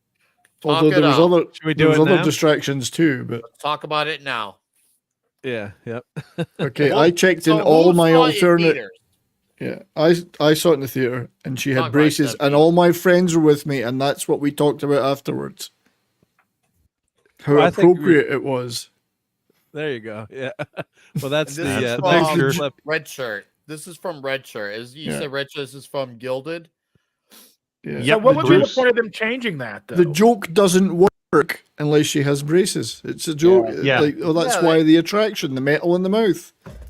Yeah. Yeah. Metal in the mouth. Exactly. And It's it's not not that- clear why they changed it, but they did. Because I read a No, tweet where somebody said I got a hold of an early 35 millimeter print, and she didn't have braces. Well, So I saw they it in must release have- in the UK. They and must she have had braces. created a new master after the theatrical release for home video, where they took them off. Why? It's possible I they have didn't no change idea. it, Red Shirt. It's just that the universe has actually changed. And Yeah, this is proof. right. Yeah. We're in an alternate universe. Yeah. But yeah, if you Because think no about one's other skin theory attraction. and all that fun stuff, overlapping Yeah, universes. but it'll never convince me that she didn't, because I was there in the cinema with my friends, and we all had a good laugh at that part and talked Yep. about it many times afterwards. When did you know So- 70s they changed the scene? Was it on a home video? Was it on TV? Was it our I don't people know. who saw Like it that 2 years talked ago? about what was the first moment where you noticed people are like, hey, hold on, what It happened? really to a wasn't. It really wasn't until not that long ago. Really, just a few years ago. I mean, many years Really? after it So was released. recently? Yeah. And I thought, what were people Wow. saying that she doesn't have braces? And I went and looked at the Blu-ray copy of it, and she doesn't. I went, oh, that's a bit weird. Yeah. It was a Okay, shock to okay. me. Yeah. Likewise. 'Cause I remember the same thing. I agree in the movie theater. Remember seeing her with braces, Mhm. and no one is. I looked for a couple hours last night. No one Yeah. has ever found any clips where she does have braces. Now this clip here, this is by Rom30 at VFX. I'll put his YouTube link in. Yeah. I'll just play 2 seconds of it. But Yeah, he go ahead, added just the my braces first in. screen. Yeah, Yeah, but this is a But that's you know, exactly a what it stop and looked start like in reality. She flashed him a big Yeah. smile, and immediately they realized they both had metal in their mouth. It was Yeah. love at first sight. Yeah, so Yep. and then Darth Viewer And it- says, "What's the timestamp on this scene? I have a VHS copy." It's like an hour and I'll tell you 10 the minutes types. of the movie. I think I around mean, an hour and 10. There's been suggestions that because the actress herself said she wasn't wearing braces in the shot, that it was put on by visual effects, and then they didn't bother to transfer it to future prints after a certain time, and they didn't bother to transfer that to the VHS for some reason and the DVD. I don't know. It's the weirdest thing ever. And No, you know what? That would be the most innocuous explanation, 70s. It would. That they decided to add the braces with On some in of the post prints. production Yeah. and put it in the movie for the joke. They both have metal in their mouths, but they didn't bother to do it for any of the subsequent releases. Mm-mm. Yeah. That would make sense. No, but no one has ever. The actress says that she never. They all claim had everyone, braces. everyone Yeah. claims Well, that that's she why. never had That's them. why I'm saying, Mark. That's why I'm Visual saying, effect. if the braces had been added in post production, she never would have had braces. That's right. Yeah. Yeah, but you It could would have still been add an effect. You could still, whilst they didn't have digital, you could still add things in post production. Visual Thank you, Mark. effects could Yep. still be done on a 35 millimeter print. She made me look at something else. Something. Broad jeans Well. are up to like her clavicle. Hmm. His willing- hips are up to her clavicle. I'm willing to accept that the universe may have changed, and we're now living in a different reality. That I can accept. Does she have the biggest Well- boobs in all of Bond movies? Because most Bond women have kind of small boobs. She's got big ones. She's pretty close. And you can see them on Google. Oh yes. Search for I the already did. actress. Shank you, Google. Shank you. Yeah, and they said originally they were going to have a much larger actress, kind of not the boobs guys, but just tall and strong like her.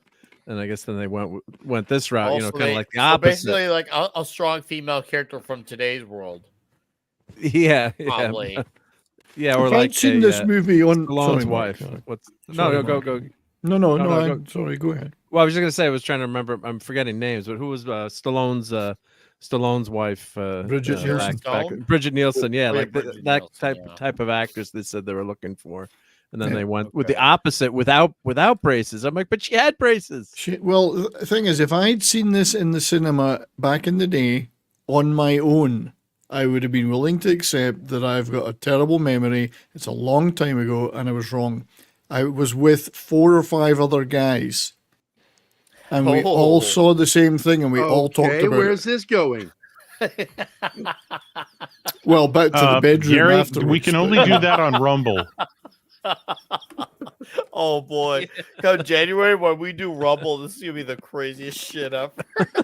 Oh my god. Anyway, we'll never We convince might even be the first to get kicked off Rumble at the radio. we'll never convince challenge? anybody. Listen, That might actually take talent. That might actually take Hold on, talent Brian's get trying to kicked off finish Rumble. this. Hold on. Sorry. We'll never. No, I'm finish just what, saying we'll Brian? never convince anyone that's never seen her with braces that she had them, and all the indications She on had the them when I internet saw now her. are. Dude. Yeah, And I but do you'll believe never that they convince probably subsequent put it in. generations. You'll never convince them. Yeah, you're right. So, Correct. You're right. They'll just say you're mad. But Yep. Yeah, it they're happened. saying this is not the case. Dolly did not have braces. But I like guess we Brian landed on said, the moon, but I believe that they probably did like decide and went, "Oh my God, she should have been wearing braces. Can we possibly. add that in?" And they probably had somebody go in and add that in for just that one shot. the only thing I can say is that for one, we don't want to play the clip because we're not in Rumble too much, but there's one segment where before she opens her mouth all the way in the original movie, and everyone's moving. It kind of looks like she's wearing braces, but just the shadows and the light.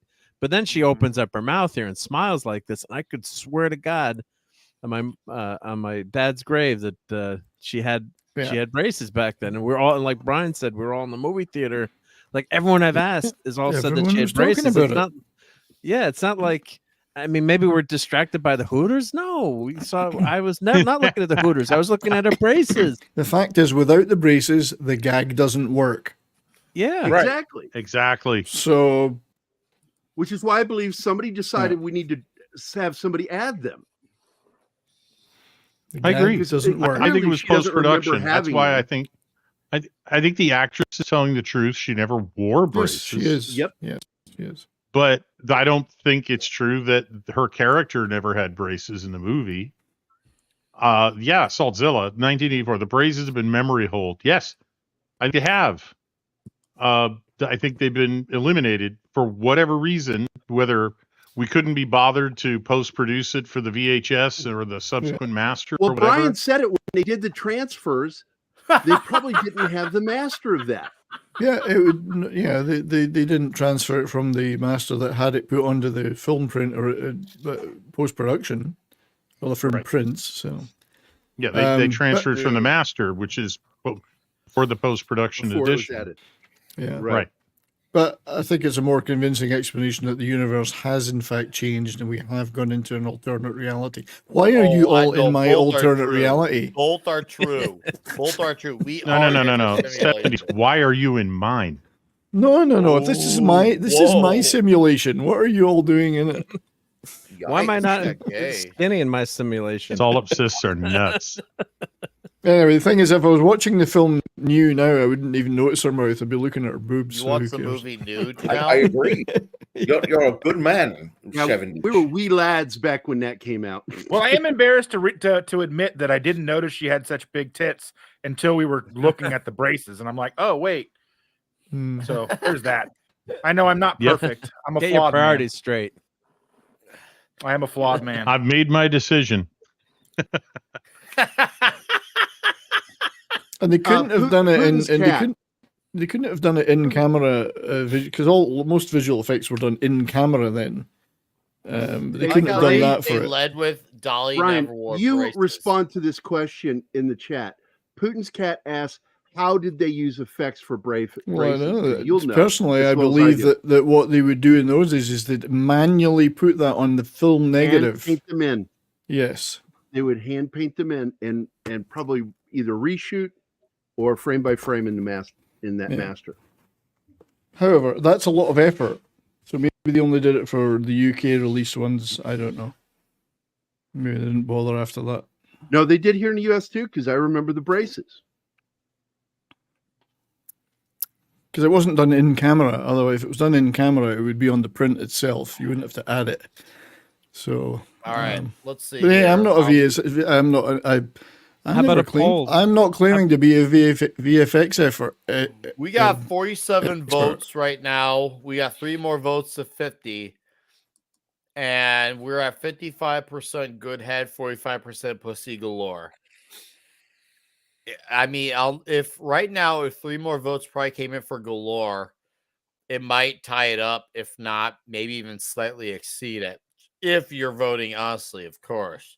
No, And no, on top of no- that, you got to know that Holly Goodhead's sexier. So Either way, it's a good night. Uh-oh, here comes the debate. Oh. Honor Blackman's pretty sexy.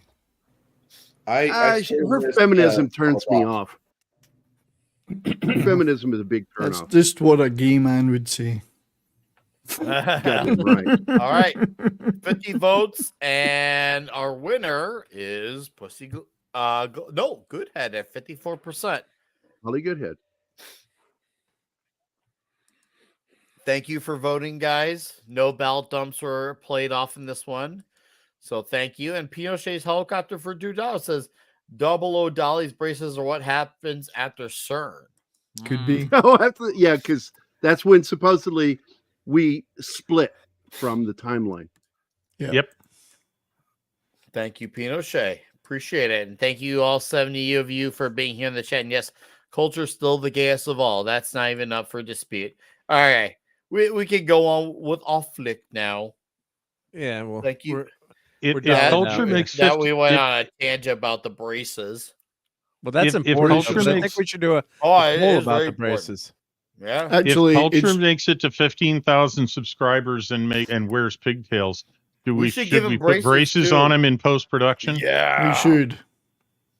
It's possible that the legend began because Jaws said to her when they first slept together, "Brace yourself."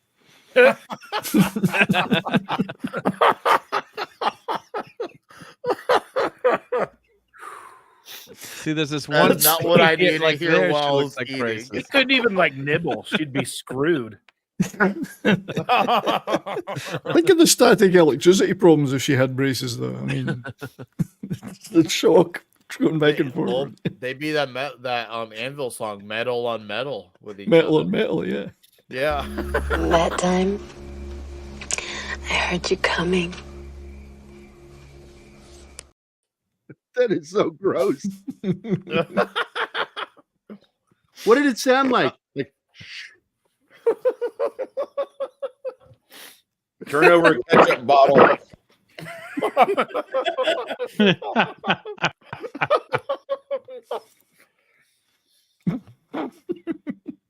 Well, if your Magneto tummy ever was got so loud, I bored, thought you were shushing me.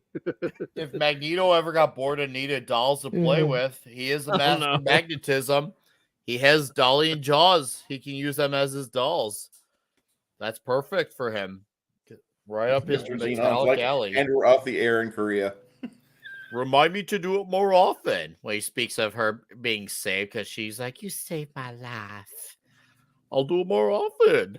Perfect. Here come the sperms. And this is another moment where the plot armor is really, really beneficial to Mr. Roger Moore's behalf. Because they just take like a stick that's like akin to like a paddle, and they pat him on the back with it, and he knocks out. And then before you know it, they're in a fake ambulance vehicle. I was like, wow, they had the chance, but they didn't. They really didn't do it. Oh, yeah, it's a James Bond movie. Can't do that. It's almost like the villains were caring. Once again, they were very caring about Mr. Bond's health. I guess that's what happens when villains like to gloat so much that their own ego plays it. I need him to die in front of me. Not just get it done. You know the whole at all costs. Come on, Nick Weiser. You know the whole trope about the villain's got a monologue. They did it in The Incredibles. It came from these movies.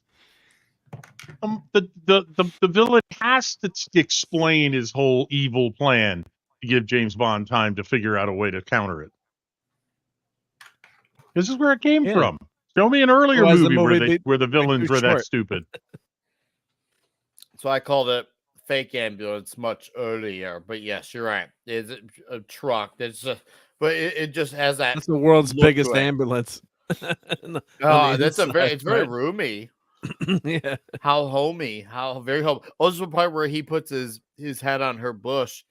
And he's like, "Oh, excuse me." Yeah, women were so natural in those days. Oh, I've seen smaller motorhomes than this ambulance. Sorry about that. I put in the private chat a game me and my buddies used to play. We would pregame our game nights with cheap ass games, and cheap ass games makes really good games, but they expect you to have most components like dice or stupid little markers. And the game we used to play was Before I Kill You, Mr. Bond. And it was a game where basically you would have to like do a monologue, and then you try to roll your dice and try to kill Mr. Bond. Really fun game, stupid beer and pretzels, amazing stuff. Sounds freaking I like awesome, that, but we should dude. make a new one. We should make a new one called "What Did I Find in Dolly's Braces?" Wow. Wow. Wow, Gary. A million Took a children. foreskin. Oh, Do you think Jaws is kosher? We'll take more care of you. Oh, that was Let's segue to that. hilarious. Let's segue to that. We're not That on was Humble the yet. perfect segue to that. now Oh, I got to man. point out, because I cracked up when they started riding these horses. The theme from the Magnificent Seven started playing. Absolutely cracked me up. I was just like, "You got to be kidding me!" Oh, And no, on top of that, they're he looks like Clint Eastwood's character. Oh yeah, I thought Yes. you beat me to it. I was gonna say he looks like Clint Eastwood in this shot. Well, we were in Italy, so I said, Mr. Moore, it'd be a good idea if you honor Sergio Leone. Go ahead, talk to the costuming people. Oh shit, judo monks. Yeah. Yeah, yeah. Like where the Is hell that was Money this? Penny? Yeah, Yep. yeah, Oh it's my Money God. Penny. Yeah. Money Penny. Yeah. She did She's 2 in this more movie. Bonds before she retired. Well, this is the last movie for M. Far from over for Q. And you could definitely, I think Dustin mentioned it earlier. You could definitely tell the age is starting to catch up with Miss Moneypenny. Yeah, she Oh, was not yeah. attractive in this. Like she wasn't even She was in her flirting anymore. 50s. Yeah, she was in her 50s, almost 60. And her last one was View to a Kill. And she needed to go. Everybody needed to retire at that point. Yeah. Except Q. Except Q. Q stayed. Yeah. He's Q went could till go his on. death. He Oh, pulled it. Basically, yeah. Q practically died on set. He Not goes quite. for a ride and dies. He gets with killed his by a wife. drunk driver in real life, which is so damn Yeah, real tragic. life. Yeah. He's in a car and he gets hit and killed Oh, that right sucks. after retiring. Yep. That sucks. Yep. Don't drink and drive. It's like Charles Schulz did that shit. Did his last Peanuts cartoon on Saturday, released it on Sunday, and died the same day. Wow. That's So the way to never go, man. retire. Wow. I feel like Owen Wilson. Yeah, rest in peace, Q, man. Wow. What a character. I remember like when I saw Bond movies in theater when I was younger, and I remember people in the audience would always make, "Oh, it's Q." Like it was always a big thing for people to see Q show up again because it was one of the last ones from going way back. So well, I remember when he actually died, I was like, wow, here I thought he was actually gonna live forever. It was like kind of when I thought Ozzy would be immortal or like Stanley or Jack Kirby would be immortal. There's guys, Your certain guys dad like, would still okay, be this guy's alive. never gonna die, And then now they all die. So now I think Ozzy's left of the bunch, and I think Keith Richards. That after that, no one is safe. And no, I think Ozzy's you remember still what his alive. last one was. What was Llewellyn's last one? I know it was with Pierce Brosnan, but I forget which one. Was it Casino Royale? No, it's Or was it Casino Die Another Royale. Day? No, it's No, Casino he wasn't Royale. on I think. Casino Royale. So it was No. Casino Royale. It was either that or Die Another Day. I thought it was, but I'm not sure what reality I'm in now. But He was I'll tell you not what, Casino. though. He Here's that retired simulation. when Pierce Brosnan and John Cleese took over being Q. Well, And it Pierce was either The Bros- World no, Is Not Hey, Enough. It was The World Is Not Enough. Really? It And was. I'll It tell was you The what. World Is Not Enough. I'll tell you what. Q was the hardest old character to replace because neither They Cleese tried with could touch Cleese. him. Yeah, Cleese couldn't do it. Police couldn't do He it, was and in the the wo- young guy that they hired, while he had his qualities, wasn't Q. Yep. And they I could agree. not find somebody to replace Desmond Llewellyn as Q. They didn't get that acerbic. Now, Bond, if you could possibly take care of this, please. Yeah. They never He really was I got would in like that. it back in one piece, Bond.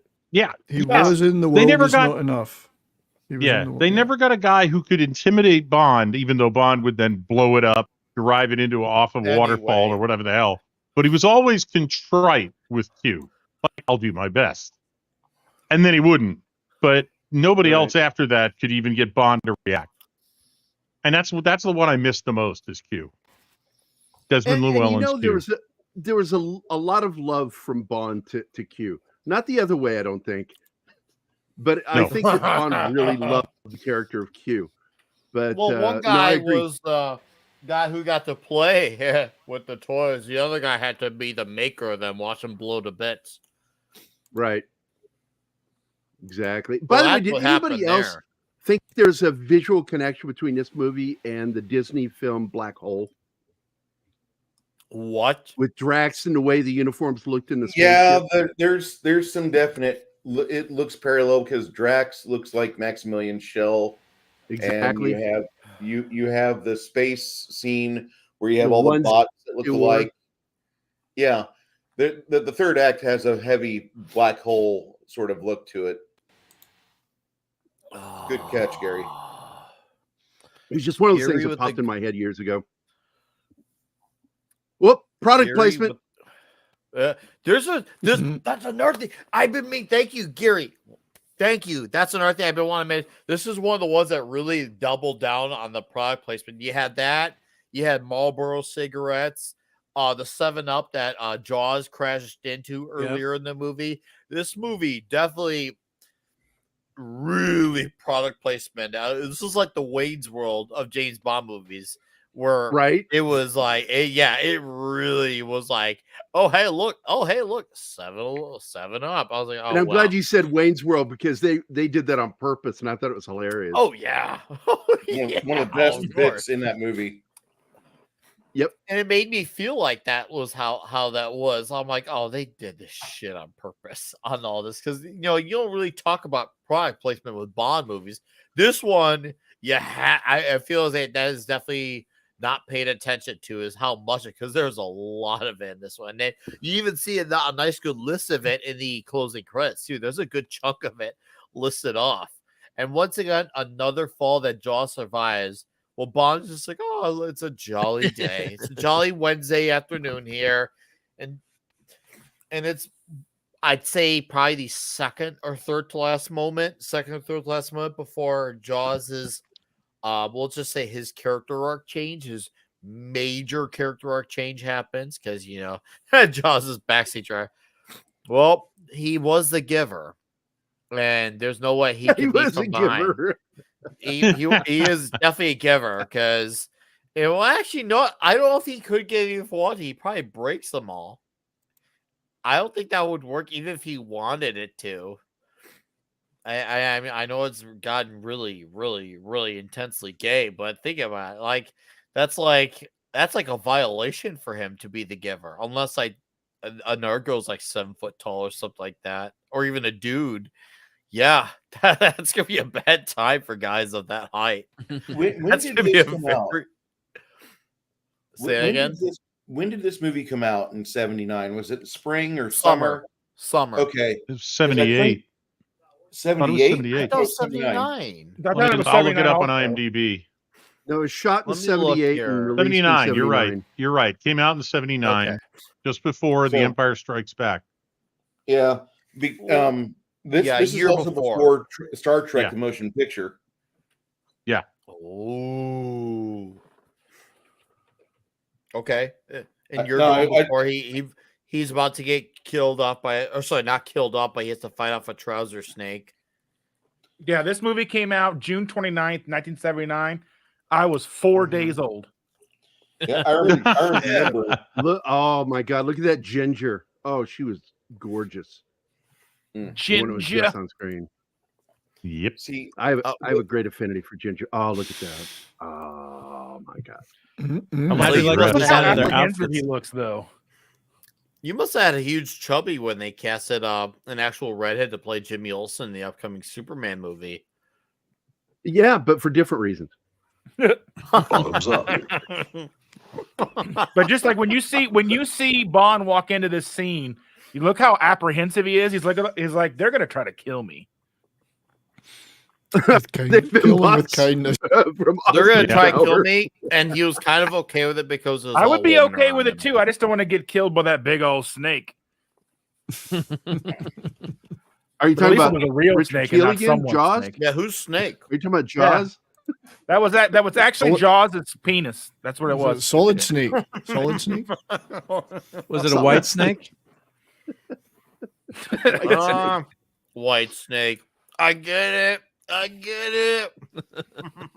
That was bad. Sorry. All right, moving on I'm from sorry, the it gorgeous just ladies. popped into my head. Right, Penny. The lead dude in that band was from Deep Purple. White Snake. Which dude? David was covered. in there. Yeah. The one that Oh, Brian David just said. Coverdale. Yeah. You're right. 70s is right. He's a very toxic dude. He's I've got a heard great that. Twitter From- feed, by the way. from his Coverdale's got a fantastic Twitter feed. Very funny. Oh, really? It's very Oh yeah, it's NSFW. hilarious. It's hilarious. Yeah. I was love just it when- he sent me a picture of one of the redone album covers a while ago. 70s. That's Yeah. a classic. I saved that one. Yeah. He's got a very funny Twitter. Yeah. There's something very voyeuristic about the way they're watching this. Oh, it's a snuff It's film. because they're Very watching a original. big snake try to shaft Bond.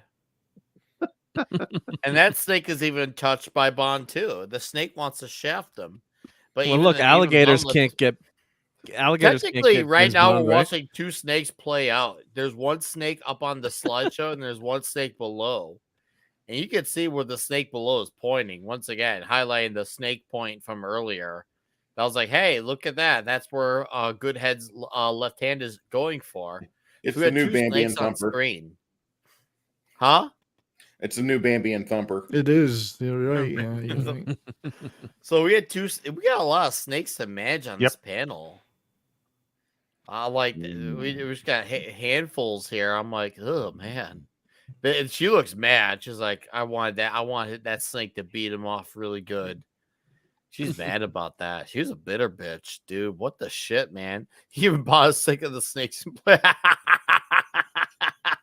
And then he's got to wake up to this. I don't know. so Jaws I looks wanted to say. touched. Jaws looks like I ain't the only snake I got.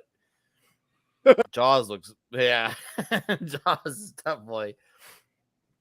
He's definitely ready to give more. That snake scene Dragno is better, but you know what? He got James wet. If there's one thing we saw them succeed at, they got James wet because.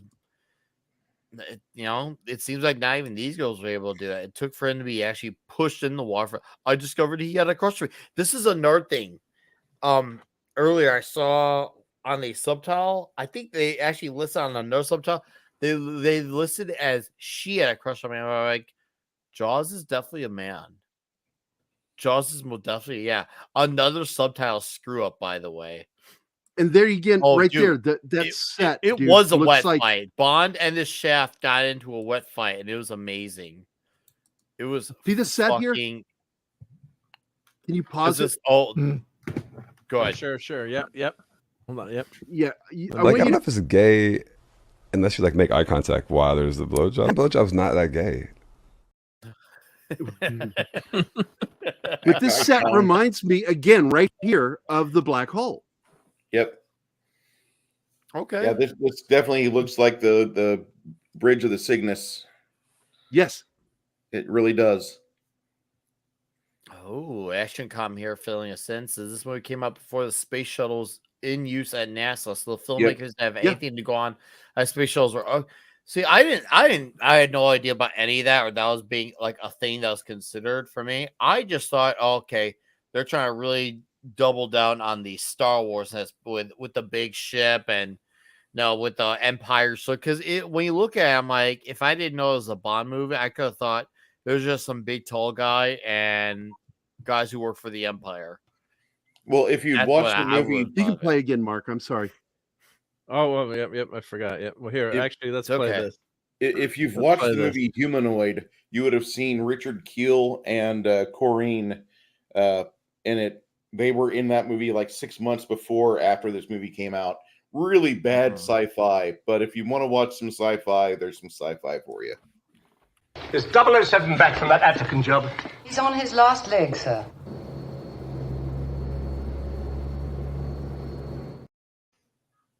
There's the reference.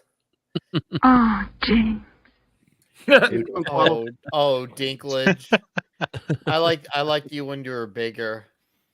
Hang on, James. The thought had occurred to me. He only looks bigger because of the camera angle. Yes. That was really gay. This Drax reminds me of Orson Welles. It's like Orson Welles, but ordered off of Wish. Or whatever that. It looks like if Steven Seagal was the way he is in the modern day with the goatee, but skinny. He definitely has a skinny Steven Seagal look to him. Of the modern goatee look. I could definitely see the modern Steven Seagal in him too. He does kind of also look. He reminds me of. Damn it! I can't think of his name. As soon as I start talking about it, it just disappeared. Anyway, it just disappears. Well, I'm going to comment again. NASA. Hey, it'll come NASA back. It'll come back. All right, NASA was very pleased with their depiction of the launch. That's good. I finally went to NASA for my first time earlier this year, so NASA was freaking awesome. So that's good. I can imagine they probably would not hear the end of it if they got the reality of the ship launch wrong. They're probably like, fuckers in your James Bond movie not caring about our damn ship. We had a big pointy dong go up in the sky, and all you care about is having Bond show off him fighting off a snake, being gay with it. Nope, They got it up correctly, right? You're saying, Nick Weiser? They got it up correctly, is what I'm trying to say. Thank you. They got up As correctly. Red Shirt said, it was all good until they went into orbit, and then it got stupid. Yep. I'd argue that's where the movie got even better. I mean, the action, Nick, is good, but what they're trying to show, I mean, NASA didn't say you showed orbital mechanics really well. They said you showed the launch really well. Yeah, that's it. Yeah, that's it. I mean, they really don't know what they were doing once they got them up into orbit, and it shows. We've seen seen footage for years from Apollo and other NASA missions in orbit. Okay. Mm-hmm. So we had an idea what that looked like, and they didn't do that very well. Actually, 10 years earlier, more than 10 years earlier, 2001: A Space Odyssey did it very well, and they didn't. Mr. Bond. Now, of course, this was not directed by Stanley Kubrick. Mm-hmm. Yeah. And I'm glad that is a perfect lead into what I was going to lead in about Stanley Kubrick, because there's some shots here, especially when it's in the slow motion parts. But they want to show you the way the ship it looks from the inside in a lot of these shots. When you see them going around, finding their way around it, learning about it, when they get on the ship. There's I got a lot of 2001: A Space Odyssey vibes. So that's why I was bringing up near the beginning. I'm like, I feel like Star Wars wasn't the only one. I feel like there's definitely, because in 2001 there's a lot of scenes where you're just basically you're getting looks of the ship from the inside, and it's really slow shots. That's what I got out of that, as well as okay, they must like 2001 as well as Star Wars, because there's a lot of huge shots of the ship from the inside and all happening super slow like it. So could just been coincidence, but that was just my takeaway from it. Big dick launching and all. Straight on. Ooh, man, 70s. You got to clean up after yourself. Do you make explosions everywhere? And you're blowing into that hole. And I'm just like, shit, 70s. Blowing into that hole? Dude, You listen to yourself, Nick? Tell you what, I want to be a henchman in this place. I mean, do we want to work in there? Right. I bet you the do. The male to female ratio is awesome. Your 10-minute break would be so busy. Sign me up to be the biggest dick I've ever seen on a man. It also has kind of like that Brave New World vibe too. It does. Or that or Logan's Run. It's got a little bit of a Logan's Run feel too. Yeah. Oh with yeah, Brave New World, I agree. Logan's Run, Star Wars, possibly 2001: A Space Odyssey. Yeah, that does bring it back to how he had some involvement with the spy. That's true. We talked a little bit about that last week. Yeah, I do believe there's definitely that influence that definitely, let's just say, hit rubbed off into this movie. It rubbed off on Moonraker. So rubbed off on it. Who's rubbing off now? I'm rubbing off. Surely that would affect the aerodynamics, would it not? Well, if anyone got rubbed off as the director of this movie, Lewis Gilbert, because he was with more all the way for the Rubbies for at least 3 out of 4 of these Bond movies. I think this is his last one, because at this point he had done 3 of the 4 more Bond movies up to this point. So it was just Rubbies galore every time they got back together. It's funny that vehicle looks like one right out of the 1980s Total Recall. Johnny Cab. Yeah, like more of the Johnny Cab. Well, going back to the rubbing off, I do want to point out. Point it. The greatest. Just be careful before you point it. That's right. Is from Animal House when was it Otter says, "Would you mind if I massage your thighs while you eat?" What? Animal House. I'm looking for Dr. Goodhead. You just found her. A woman. Your powers of observation He's do you credit. almost Mr. Bond. disappointed it's a woman. He is He disappointed. was She really should have disappointed. said, "Why do you He's assume straight up- that, you bigot?" She should have said, "You're a bigot, assuming that." He paused and he He looked paused. and said, "A woman." He Jonah was hit the Jack in expecting- space. I remember he was seeing like- the first Guardian of the Galaxy. Go ahead. Hmm. He was expecting a woman. Oh, I was saying that to I be was. I Goodhead. took my boys to see Guardians of the Galaxy, and he Yeah. made that Jackson Pollock joke, and I'm dying, and the kids are looking at me like, "What's funny?" Because they were like They don't 11 know and who 12 Jackson or Pollock whatever, and is. like they didn't get it. So Oh, I should mash these. I got to mash these two clips together. So if I play this, then I got to play another clip right back. I'm looking for Dr. Goodhead. You just found her. A woman. Your powers of observation do you credit, Mr. Bond. I have never seen And- Bond so disappointed that there was a girl around. Like usually, like his he starts to sweat and get all hot and bothered. But this is like the Raises one an time eyebrow. he was so Oh. like invested on it being a man. Like he paused. Is he kind of shook by it. disappointed that He was she's a shaken, woman, not stirred by it. He was shaken, not stirred by it. or what? Or was he enthralled the fact that her name, or it was a her, and her name is Goodhead? And he's like, "All right." Oh no, he I was think it's that disappointed. one. He was disappointed. He was Yeah, they've- expecting a man to be a good head, and you, like I said, just you could look at his eyes. I know I'm going to make it sound even more gay, but you got to look at his eyes and see the pause. He was fully expecting Goodhead to be a man. Yep. You can't tell me that he was expecting that to be a lady. He was expecting it to be all. He was expecting a man, baby, as Austin Powers would say.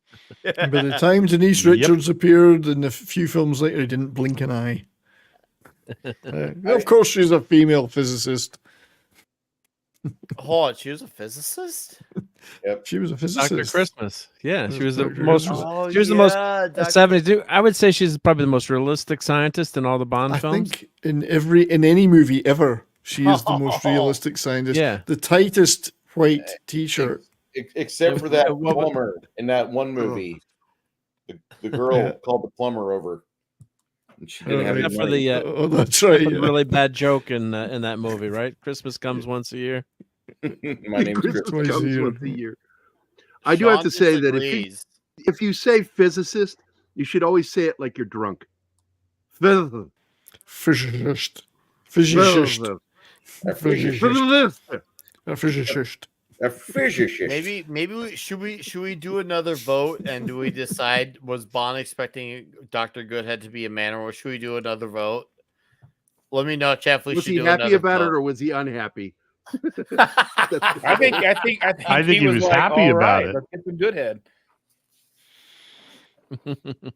I love the miniature work here. Well, yeah, I Yeah, see. I love the miniatures here. Okay, maybe he was Pretty happy good, about aren't they, it, but he Bruce? was fully Yeah, they are. expecting a man.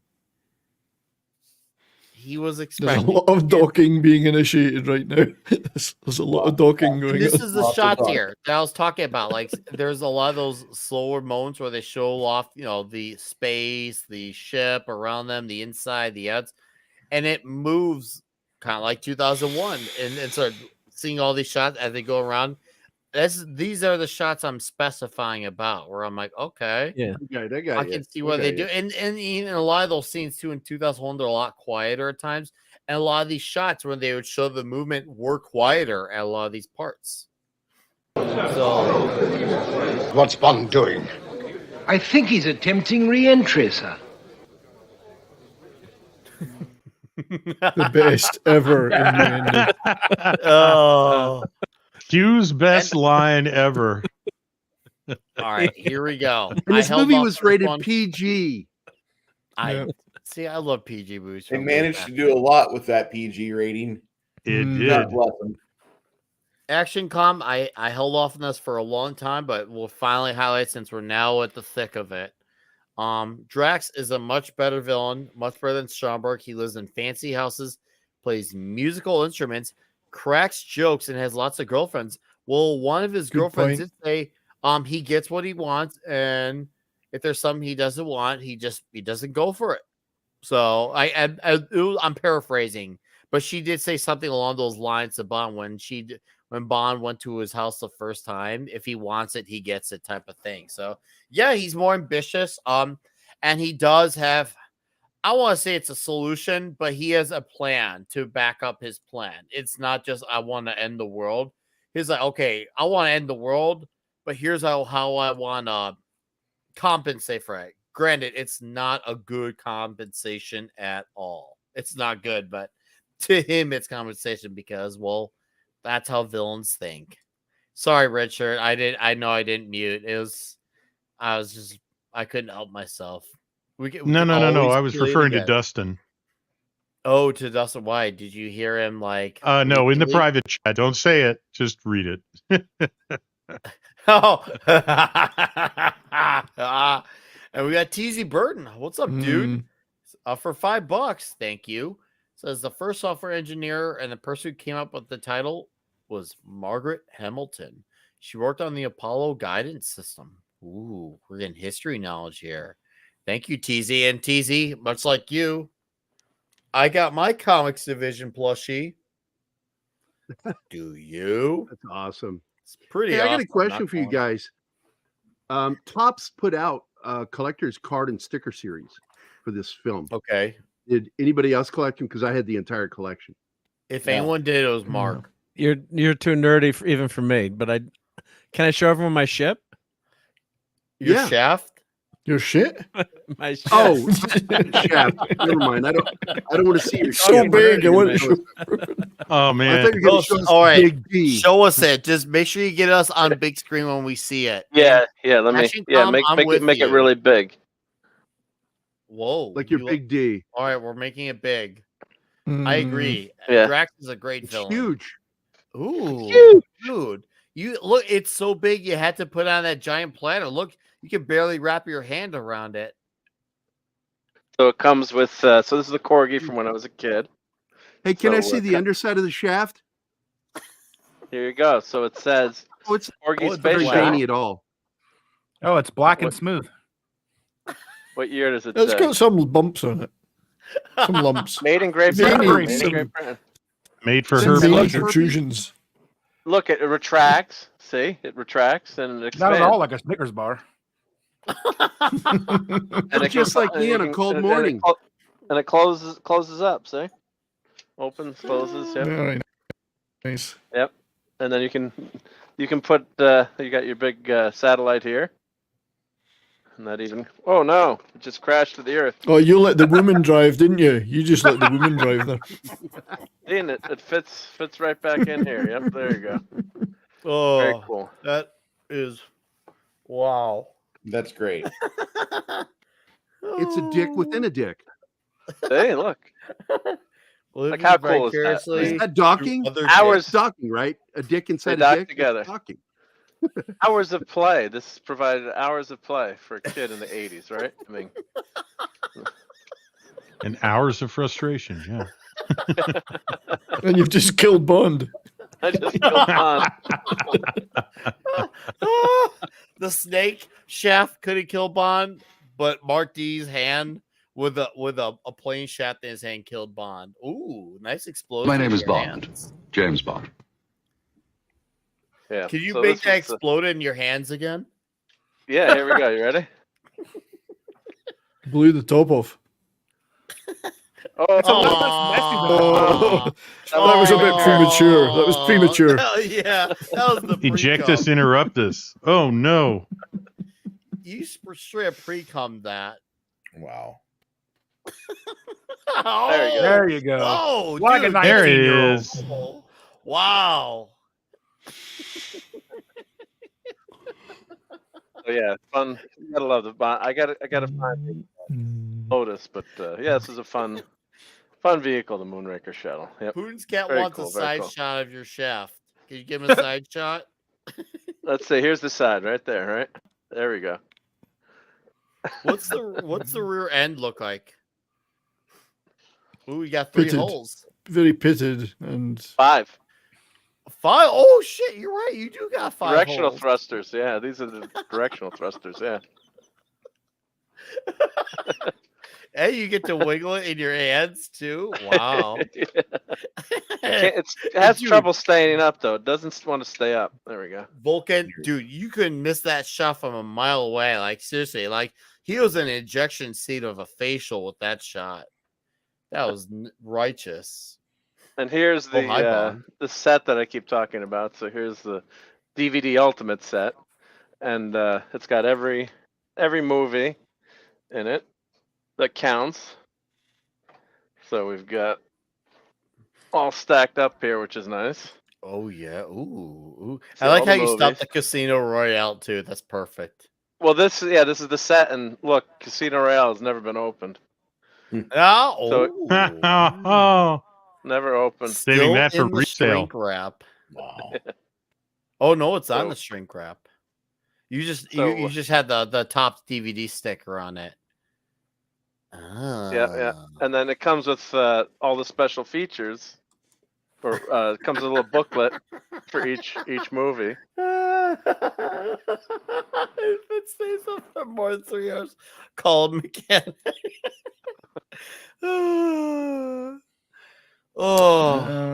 Pusher galore. Pusher. So you got that. I got the 50th anniversary one. That box. I've got that box set. You've got a You better nice box than me. Dropbox 70s.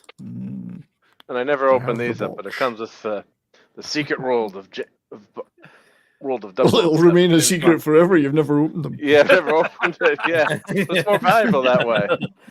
We'll never know. Never know. Yeah.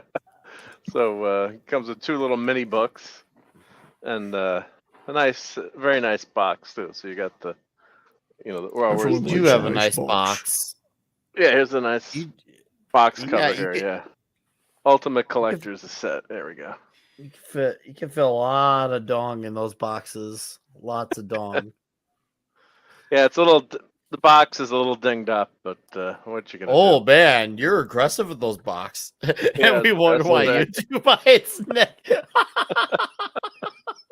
Oh, I probably have so many complaints about my channel. I don't even know it. Like he already knows. We don't need to send him a notification, let him know.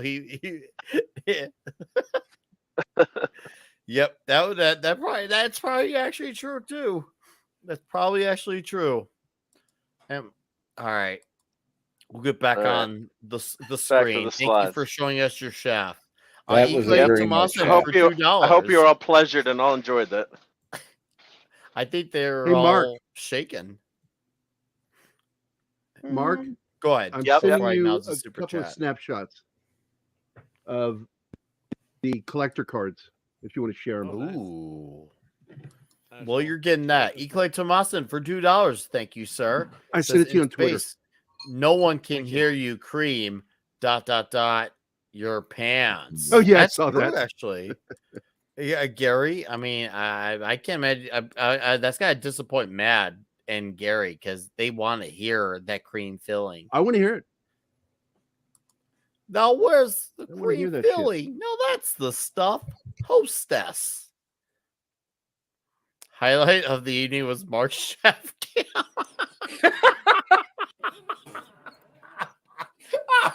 Yeah, the underside of your shaft is something else, dude. But get that checked. I think you have space herpes. I like not. That's called I like how Spurpy. he had I like how he had a different color That's on, the set I've on got, the Mark. underneath of his shaft. It's the Bond 50 Oh, set. let's- A lot of people Shout have out got to this. your Dropbox, Oh Mark. no, this Mark's is great too. This is the Bond 50 set. I think it goes up How to. thick is it? And that's Blu-ray. I beg your pardon. Important to know. Mine is only Oh, It's got some girth. deception. It's got some girth. Yeah, And you then do it have opens more up into girth the than two. oh, and your- So the two basically, he has a butts. chode in his hands. It's wide but not long. Actually, Indeed. a very, very nice collection you have there. It's really nice. I think it goes up to Skyfall, this one. So I stopped at the last one, Casino Royale, Yeah. which much better place to stop. and it did Nothing come, I you can think, do with about this that, I guess. this book as well came with the poster book. So, but look, it's a A lot of people have got this set though. This was quite a popular set at the time. But, By the way, Anima says quite that nice. that should be the official pronunciation of the word book. Book. It's a Bond book. Yes, nice, quite a nice set, you know. You It's got a nice lovely. set. Yeah. And this is the part where we get the character arc change for our boy Jaws. Dude. Jaws? Hell yeah. Straight up. All it took was for Dolly to have braces, despite what they say. That's That right. changed everything.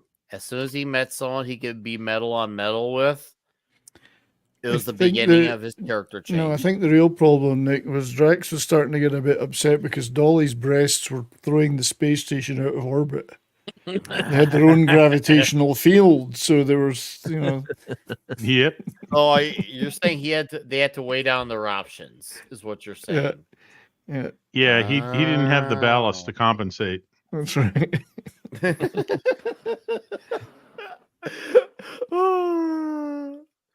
Well, you know what? Because all of his girlfriends were Twiggies. Yeah. Yes, Dolly has glasses. Yes, I don't know Dolly if has anybody glasses. understands that what that means. Do you want to I explain to him? don't. I know what it means when you say Twiggy. They were From skinny. the 60s She was thin the as a rake. origin of the ultra skinny ideal of beauty in the late 60s. Mm-hmm. And yeah, she had no breasts, no ass, weighed about 98 pounds, soaking wet with a rock in each hand, and became the standard of beauty for decades to come. It was a hell of a bass It was player and a ridiculous. songwriter, though. What's with the Yes. weird mark on Jaws' forehead? He looks like he's got a tent, but on his fucking forehead. Well, that's where he Go back that hit the shot. pole. He hit the pole when he collided with the circus tent. That's from the motorboating he's been doing since he met Dolly. So his forehead gets horny? I don't He's get it. mutating Seriously. from all the Go shit that he's back, done, and Mark. it's just the Don't boob tell growing me out. that shot of his forehead is not. Oh yeah, no, he's got definite forehead there. Does he? So got you're a- saying he's got He's weird, got good head there. Oh, yeah. He's growing another head there. It's a Maybe a quado. head in advertising. It's called a Are you gonna quado. tell him? Is anyone gonna I tell think that's him? or make fun of him? Voldemort. I'm How not. to get, I'm how to growing get another ahead in appendage, like advertising. It's being a quado. Mark, I sent you Oh. some more poster Yes. images and stuff on Twitter. Okay. Oh, and Action Com actually he was gonna steal the words right out of what I was gonna say. Yes, this film has the world record for the largest number of zero gravity wires in a single scene. So pretty huge deal. That's his third eyes. See Senator Fetterman's neck. Oh yes, Jaws' forehead is weird. But you know, we do get to see him be out the bad guys and be on Bond's side. And I feel like him turning over made it that much more of like oh, that's a relief. Like, hell yeah. It do feel for me like that was earned because it was just like, okay. Because I think I had to argue with a friend, like, oh, it was so out of nowhere and so I was like, I disagree. Actually. I think he finally started seeing things for what they were like and realized, okay, I've had so many encounters with Bond. Now I'm starting to see who the enemy actually truly is.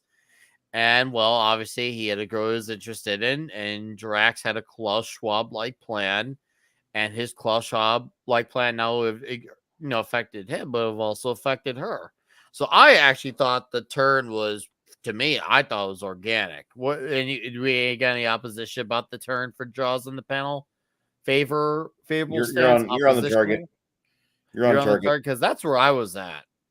So I thought it was perfect for me. I thought it was perfect. So, and when you do see him kick ass against the bad guys, you actually end up rooting for him too, I had no because problem you with know he's Jaws capable turning. of at that point.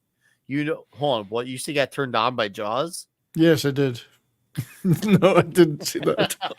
So no problem with him turning you on, but that's it. Oh, well, it was the forehead mark that really had me, it made me have emotion that went upwards. So Well, vertical launch.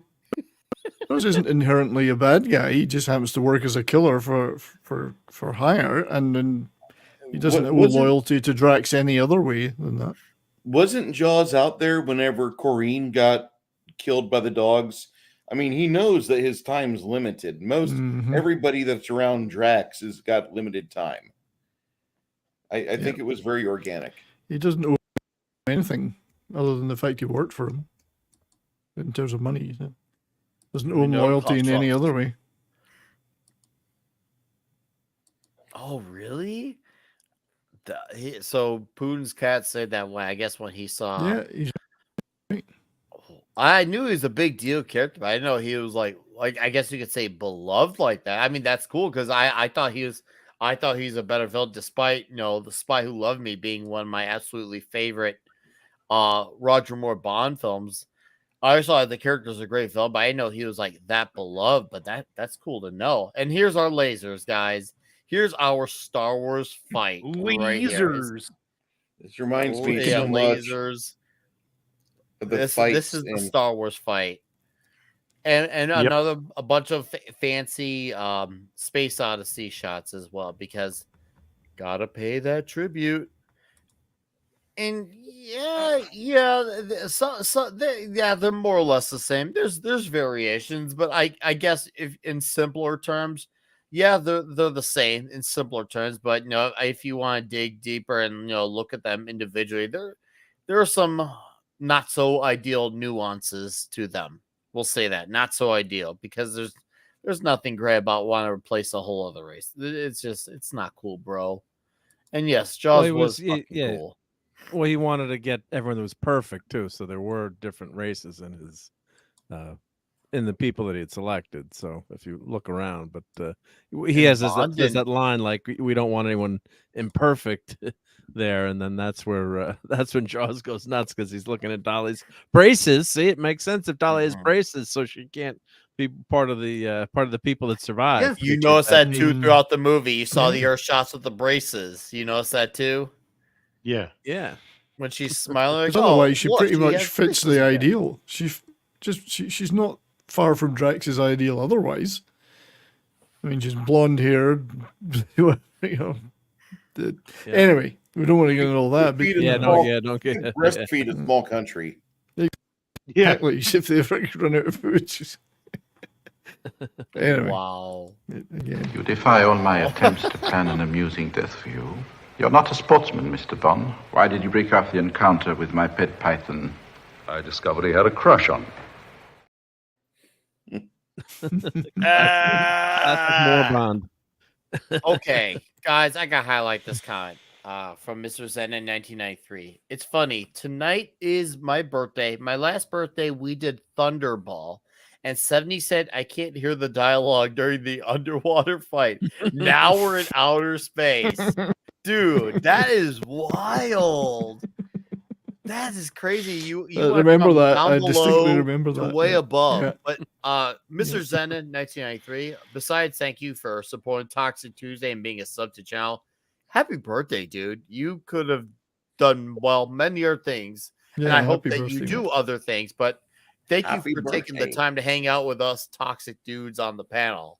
I do appreciate it. I think it's safe to say, I think it's safe to say all the other dudes on the panel appreciate it. So thank you very much, sir. Yes, guys. Let's give Mr. Zen. Let's swamp the comments with happy birthdays for him, because that is fucking awesome that he's taking the time to hang out with us tonight when he could be doing so many more even better things. So shout out.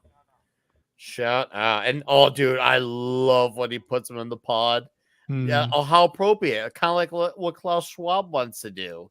And except he gets to put him in a pod. Oh, dude. Bond had the best line for when he put it. What was that? He had to leave. I'm trying to think what was the exact words here. Did you screen cap it? I should have had. Did I miss it? Let's see. He had to fly. Oh, he had to fly. Yeah. He had to fly. Oh, here you go. Where's Drax? He had to fly. Yeah. Oh, perfect. He's got control of the command.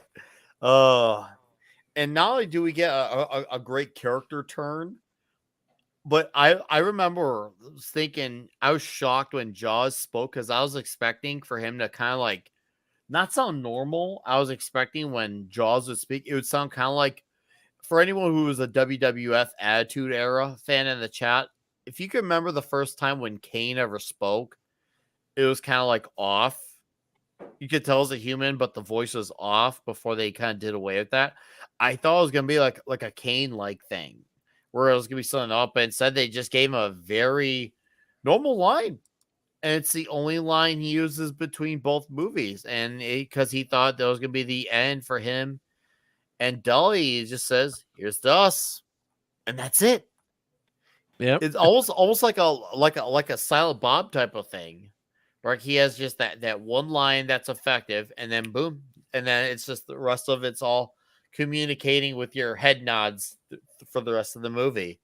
I thought it was a good few words. Nothing else needed to be said. Here's to us. I wonder if that was scripted or if he just decided to add that, and they're like, you know what, we should keep that because that was just so perfectly fitted. I love that scene. Oh, and By the this way, is from when Mr. you Zine on the this clip. shuttle- Oh, sorry.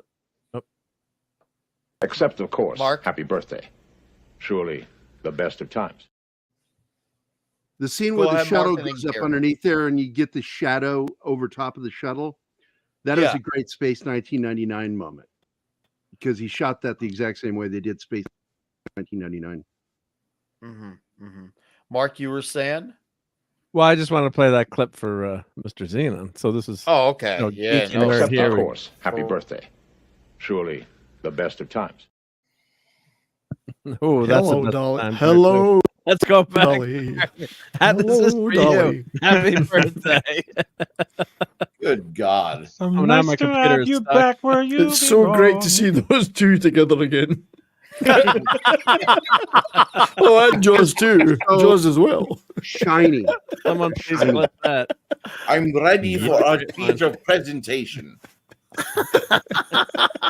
Now, What's now, Bond doing?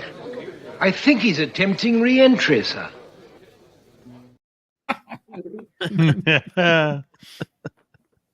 Oh, he has I wonder if lovely we just stop here for a while. teeth.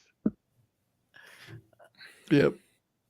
once again, the whole point of showing off the teeth was to show off the damn braces. I know. You can't gaslight me into this. Not even the actress herself is gonna sell me on that. Just Plus, that's I mean, not look a- at Now, too many people remember it exactly, and it actually is part of the plot, the premise, in the fact that she's imperfect. And Yeah. Drax and you're wanted to telling me destroy anybody. as a 14-year-old kid, I'm gonna notice braces with that kind of figure. So if I remember those braces, they were there. Hey, Exactly. Vince, go to Gilded, buddy. You're welcome. No, Vince is one of the gilded elite, man. I know. We love Vince on the gilded. He's the gilded king. That's great. You ought to do a show with him one of these days for like one of your member panels. Well, I'm thinking about doing like I want to do like a gilded show thing for for our channel members who are on YouTube who are also part of our guild. I want to do something on there, like maybe like I do like a movie night on Wednesday with the gilded members, something like that. I want to do something like that. You know what we do on the day before we have our discussion on a girl, a guy in a movie? The night Yeah. before we watch we have a watch party, and it works out. It really does. Nice. Where do you watch it on my server or do you watch it on your own? I actually go over on my Discord and I air it in there. But if Discord ever goes away, I've got Gilded. Dude, it it's works all out. about the gilded, man. Gilded is so good. Gilded is. I love Gilded. Gilded is king. Yeah, look at that expression. Fuck you, from- Gilded. Yeah, Tom. If there's any proof that Tom may or may not be listening, is if he says the words "fuck you, Gilded" right away in the chat. That's the greatest. It's just because it's kind of like when I bring up Zack Snyder and I know Mexican Iron Man is listening. That or from a bad influence of Tom on eating. If those two things are brought up, Mexican Iron Man, who went from not speaking at all, will speak right away. Tom's not. I think he's working on his new video for the channel, for the Midnight's Edge channel. We for those who are in the chat who didn't catch Mito, we're talking about how we all hear Andre's voice and the interpretations we all give it. Please catch the replay of it. By the way, it was fucking hilarious. So he's says Jaws and Dolly will make it to Earth. He says Is that they what he's will. saying there? He says they will make it to the Earth. station just exploded. Yeah.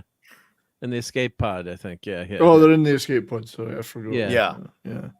He said it'll be fine. They'll make it to Earth. Dolly will show him the Milky Way. I thought they were 200 miles above the orbit. I don't know, but yeah, I mean, now we're going to worry about the science. The I globes. did hear about He's this. interested in those globes of hers. That's what he said. They should have done that. They should have done that just to really like bring it, just to get like a proper trilogy of the character. They should have done that. Yeah, That would have been fucking awesome. So we never see would've been Jaws put- again, right? No. It would have been poetic justice Shame. if Dolly had gotten a Golden Globes award for her role in this. That Bob and Tom laugh. But you could have had it Jaws in the next one as a cameo, just saving Bond at some point, like just turning up, Like saving him. Spider-Man, everybody Yes. gets one. Everybody gets one. That's right. Yeah.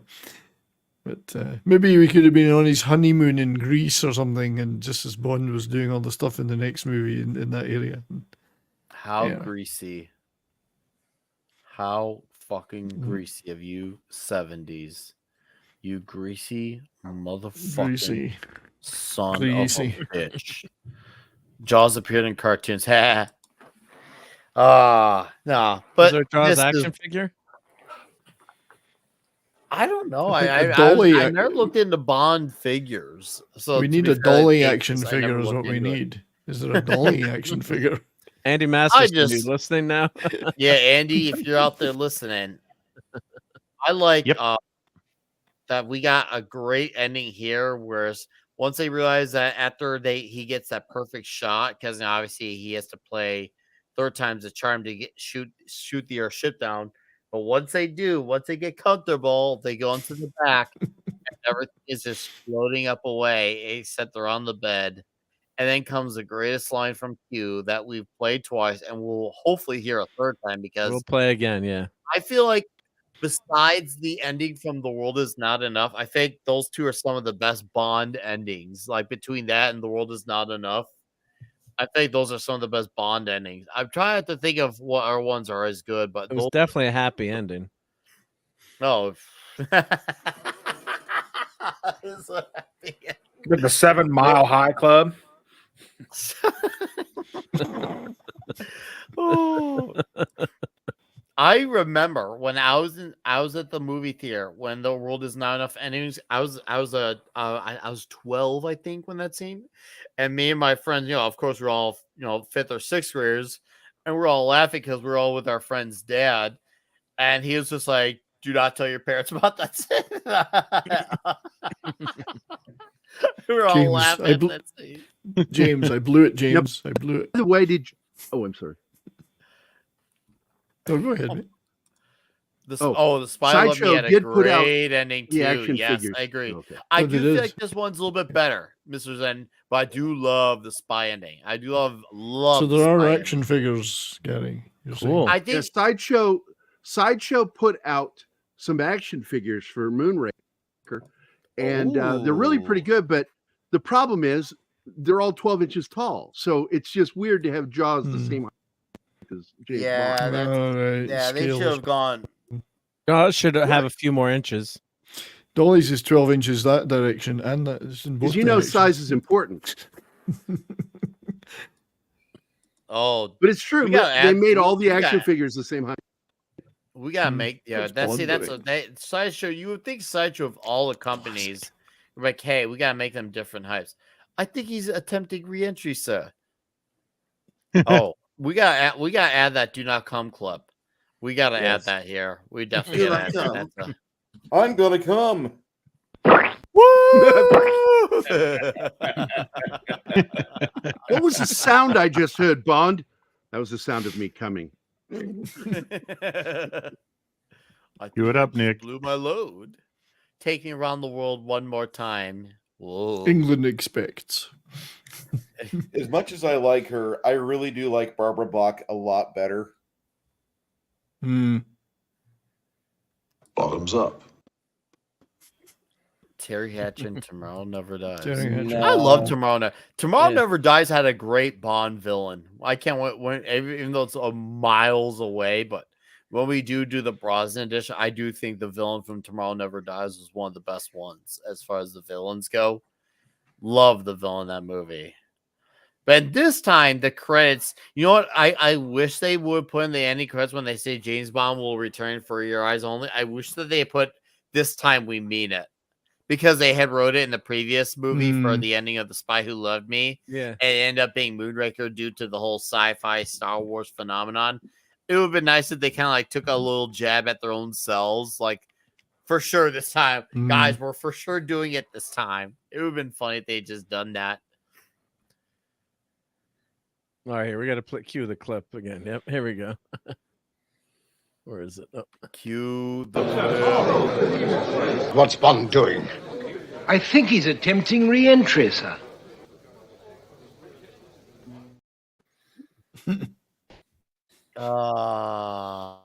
Such a great moment. Was hot. There's no sense in going up half-cocked.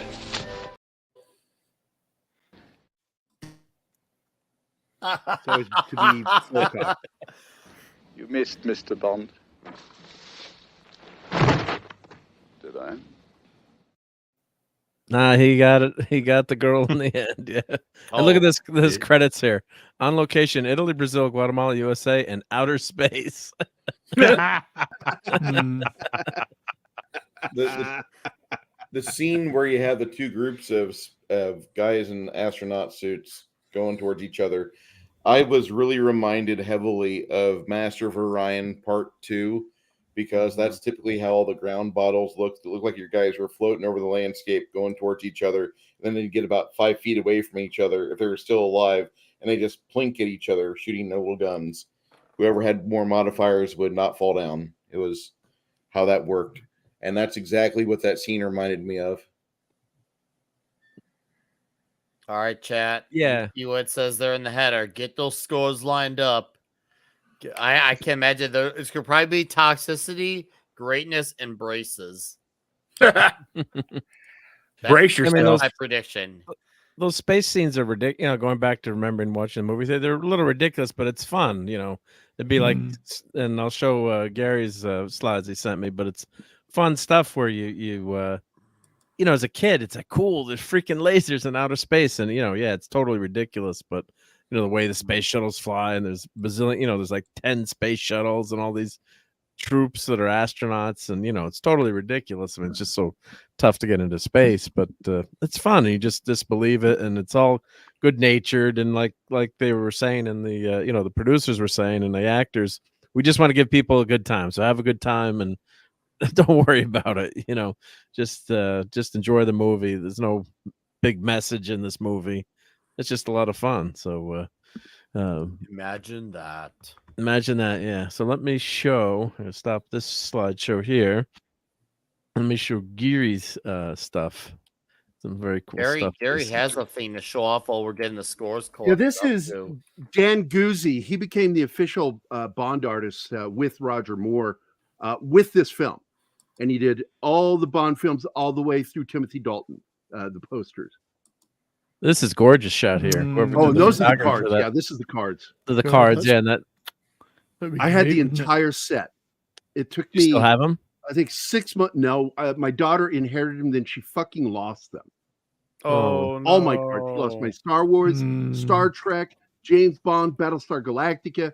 I had the entire collection, and she lost it in her move. Broke my heart.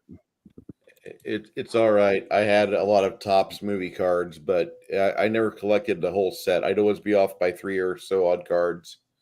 Sucked. Well, there always some cards I had so many nerd friends. We would trade. We always traded. Nerds. Yeah.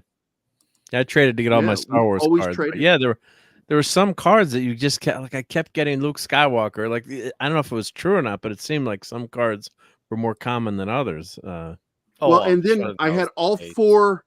I had the blue, which were the first ones, followed by the red, green, and what was the other Orange. color? They had orange and they had yellow. It was orange. I think yellow was the third. That's right. I had yellow too. I had all of them. I was an avid Topps collector, man. Plus, I gotta admit it. Fuck you guys. I love the gum. The flat gum. Yep. This shit was like a rock.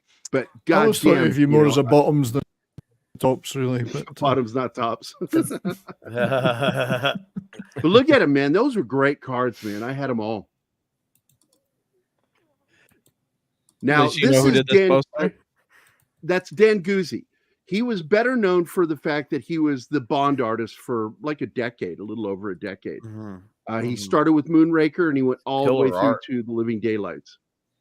And he did this one. It ended up, I don't think this one got used. I never saw this poster. This is great. Good. Oh, it's wonderful. It was back to that high adventure feel for Star Wars. He did a couple of Indiana Jones ones, and he did one of the posters for Golden Child.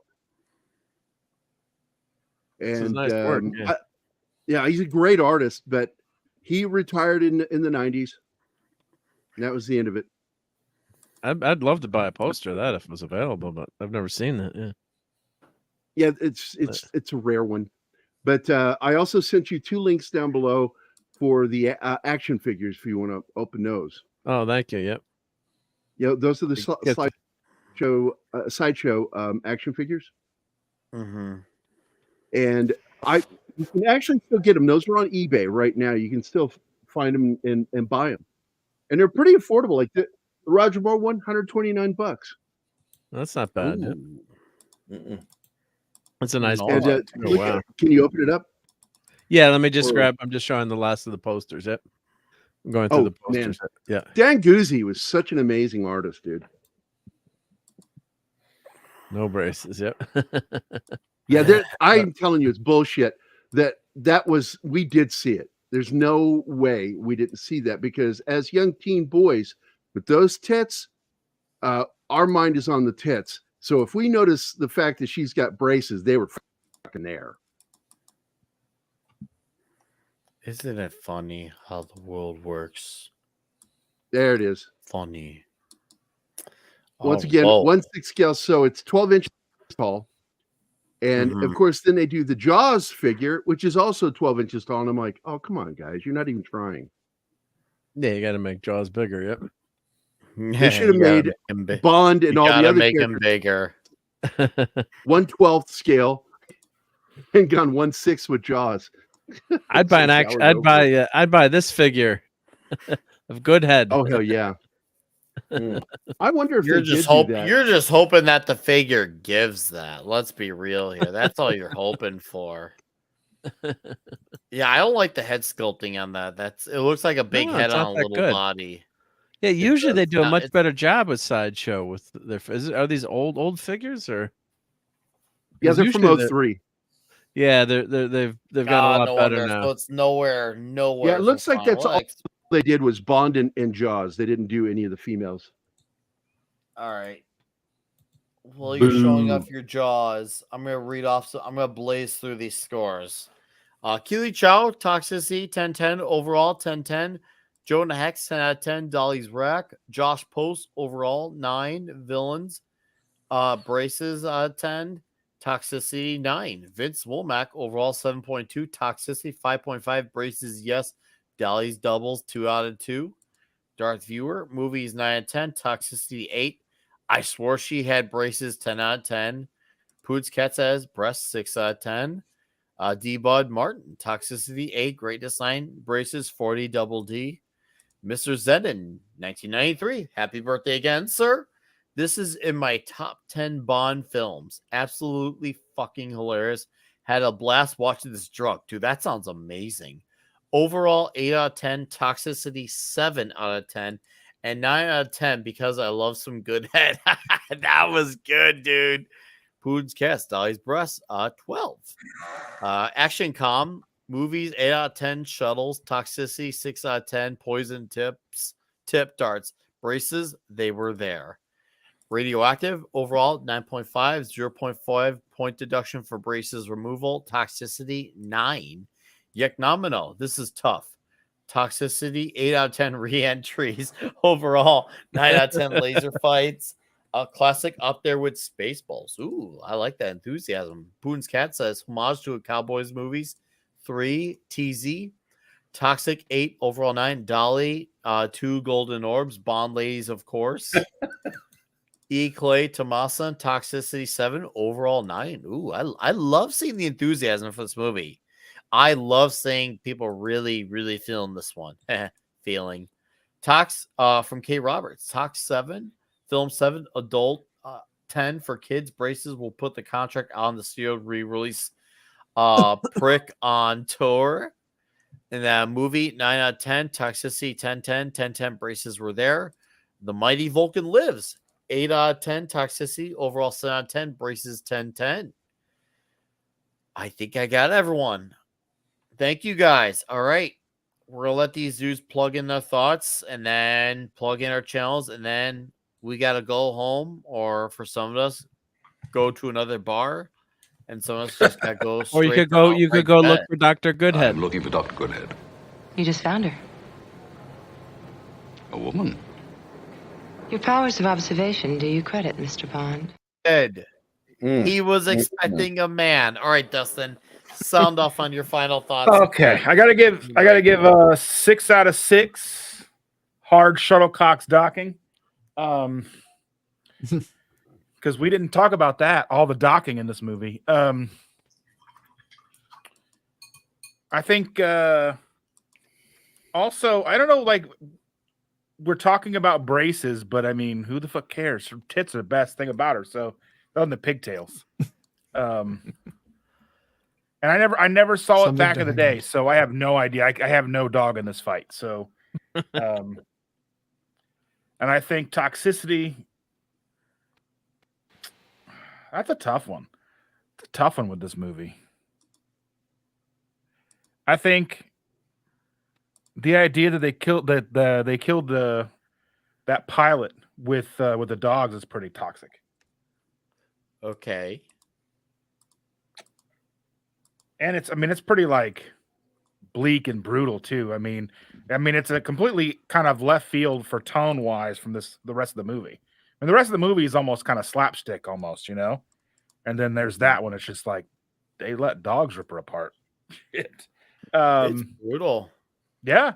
So I think on that alone, I got to give it a 9.2 in Toxicity. And overall, I think this is a very fun Bond movie. I mean, obviously, we make jokes. We make jokes that it's like, you know, Bond ordered Star Wars off Wish and got this movie, you know? Yeah. But I think overall, I think this is an 8.5 out of Bond movies. You know, it's fun. The chicks are fucking hot. I mean, you get some good head.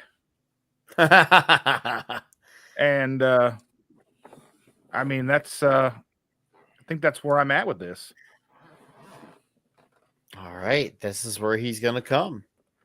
Cool. 70s. I think first of all, I'd give it 2 Golden Globes out of 2.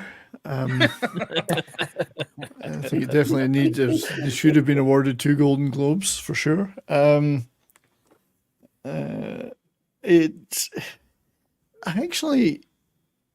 For many years, I didn't really think about this movie that much or regard it that much out of all the Bonds. There was others I would go to rewatch first. But having rewatched it this week and then talked about it tonight, it's actually a lot more amusing than I recall and has some quite fantastic stuff in it. I mean, some of the locations and the stunt shots are incredible. So I think it actually holds up very, very well. A lot better than I recall it holding up. A little bit corny in places, but so I don't think it's particularly toxic. Dogs notwithstanding, I think it's only kind of reaching around about the 5.5 out of 10 on Toxicity. But in terms of greatness, it's never going to be in my top favorite Bond movies, but it's a lot better than I recall it being, and I was quite impressed with certainly when some of those stunts are just incredible. So I'd probably give it an 8 out of 10 after rewatching it this week. It was a lot of fun and quite enjoyed it. So that's all I got to Okay. say about that right now. That's all you got to plug in about it. Okay. Well, I like the way you plug it. So thank you for sticking it in. And we will now let Bruce. Okay, so Roger Moore is not my Bond, and I'm pretty okay with watching a movie with him in it just to evaluate it critically. This movie has a lot of great parts of it. The filming locations in Europe and Italy, especially, are just fantastic. I could have seen Steven Spielberg go a little further than Broccoli, but Broccoli, I don't remember many other films he was involved with. Maybe that makes me a bad Bond fan or whatever, but this is the only film I can remember that he did. I'm sure he's got an IMDb. But as far as this movie is concerned, the toxicity for me is fairly. It's kind of a midline for the Roger Moore Bond films. The Roger Moore Bond films for me are high on toxicity. They're like a 7 to a 9 as a standard. This one here sits at about an 82 out of 100, and I think it earns it pretty well. I like the look on his face whenever she says, "You've found Dr. Goodhead, Mr. Bond," and he just looks like he just ate a parakeet. It doesn't look too happy. And I like some of the other aspects of this film. I do think that the space scenes are typical of Bond movies in this era, where they follow the fads instead of setting the fads like they did when they first started coming out with Moore, or not with Moore, but with Connery. The Moore films seem to follow what's cool. Oh, kung fu, we'll make sure we have the Japanese people. Oh, blacks, we'll give them an entire act of. Oh, wait, we want to have space? Fuck yeah. We're gonna make the black hole look like shit. And that really wasn't too hard because the black hole had a lot of promise, but boy, it failed to deliver. There's a lot of good parts of the black hole, don't get me wrong, but all in all, you don't really watch it with a lot of enthusiasm on the rewatch the 8th or 9th times. Kung Fu's Chinese, martial arts, Putin. That's what I'm saying. And these movies follow the fads really poorly. And the part of this movie that fails me probably the hardest is the music. With that being stated, I think this is probably one of the better Bond films. And if I were to improve it, I would have probably gotten rid of Miss Goodhead, and I probably would have stuck Barbara Bach back in her role to reprise it, just to be a foil to him once again. Because I think her plot lines could have continued. She was a really good Bond girl. She was overtly strong in the last movie, but for over second wave feminism, I think she would actually be a really good character to follow through. Because I mean, shit, Jaws got his girl, and to me, she seems like the ideal Bond girlfriend. I know I'm an idiot because I don't know what I'm talking about, but I just liked her as a character, even though she was far too strong of a character for the last movie. I think if she would have came back, she probably would have been more mature, and she probably would have been happy to let Bond do a lot more work. But that's just me. This movie rates an easy 77 for me out of 100. That's almost 4 stars. Appreciate you letting me be here, Nick. Thank you, sir. Thank you. Geary. Final thoughts. Remember, we're not on That's me. And we're not on Rumble, remember, Geary. Yet. Not yet. All right. I guess I better put my pants on. I'll be right back. Anyway. I would say that this is not quite the breast of James Bond films, but it was the best breasts of James Bond. A lot of good boobs in this movie. Dolly being, in my opinion, probably the prettiest boobs. I give the film an 8 for its fun factor, because it's about I can't really say it's well written. It's just it's not one of the best Bond films. It's not by any measure, but I would say that it should get some credit for how much fun it was. And you brought that up before. Just the stunts, the action, and even the gags are just spot on fun. The toxicity is kind of low, to be honest with you, because yeah, I mean it's kind of toxic, but compared to some of the other shit that especially Roger Moore did during his time in the role, not as toxic as he's been before. I thought it was really kind of tame. I think the best scene in the film is him looking disappointed that Goodhead wasn't a guy. It's really noticeable. Thank you, He Gary. looks He's disappointed. disappointed for the 900th time. He was Yeah. expecting a man. You know, because Boy. Roger had this thing. If he was interested or intrigued, his eyebrow would go up. You go, oh, really? Did not happen. It was more like a, oh. He is probably the That's it. closest. That's what scores. It was the closest Mad Mardigan moment James Bond had ever had in any of these movies. It is the closest to a Mad Mardigan moment ever. Straight And I up. wonder if Mad was would feel connected to this Bond, as conflicted as he was sexually. He certainly may touch tips with him, that's for sure. All They'll be right, connected. Rich. Thank you, Gary. Red shirt, and then Mark. All right. Toxicity, I don't think this is as toxic as it could have been. You mentioned when he's introduced to Dr. Goodhead and he just looks at her and goes, a woman. And she gets the quip, your powers of observation are exemplary or something like that. If it were more, if it were as toxic as Roger Moore's Bond had been in several movies before, there would have been much more toxic remark at the realization that Dr. Goodhead was a woman. He appears almost taken aback, nonplussed, just like doesn't know what to say. And you're right, his eyebrow didn't even go up. So he's not even intrigued. And she gets the better line than he does. And that happens in a number of cases. He does not have the toxic dialogue that he's had in other films. There are certainly some scenes that are a little bit, and you've talked about them. I don't have to add any. I don't think I can add any. So I would only give this about a 6 on toxicity. I don't think it's a very toxic Bond film. I think they were more concerned with following a trend, as was also mentioned, because Star Wars had come out and they were trying to beat The Empire Strikes Back into the theaters, which would come out, I think, the following year. I think the film really works pretty well in terms of greatness for Bond, for his stunts, for the gondola in Venice and the boat chase in Venice. I thought that worked really well. And that he turns the boat into a hovercraft in order to escape the bad guys and drives off into across the square, startling people. That was actually pretty cool for a Bond film. And I was like, yeah, this is good. And then they take off and they go into space. And I'm sorry, maybe it's just me, but I just thought the whole thing started to fall apart there. The zero G stuff was not very well done.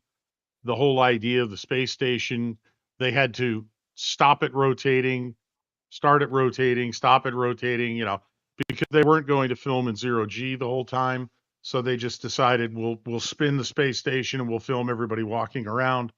And then at the perfect moment, Bond will hit the emergency stop button for the space station and stop its rotation and blow everybody out of their positions. It was written to work for Bond, and it was too much, in my opinion. Bond is supposed to be about to get deep, 86th until the very last moment, and then he comes up with a way of solving the problem. And I didn't feel that. I didn't feel that in this movie. He has to turn the biggest villain that he's ever faced in Jaws into an ally in order to win, which just doesn't seem like Bond to me. So this is not one of my. This has long been one of my least favorite Bond films because the last act I just find ridiculous. Now, the first part of the movie I enjoy a great deal. The last part of this movie I'm pointing and laughing way too much. So I'm giving this a 7.5 out of 10 for greatness.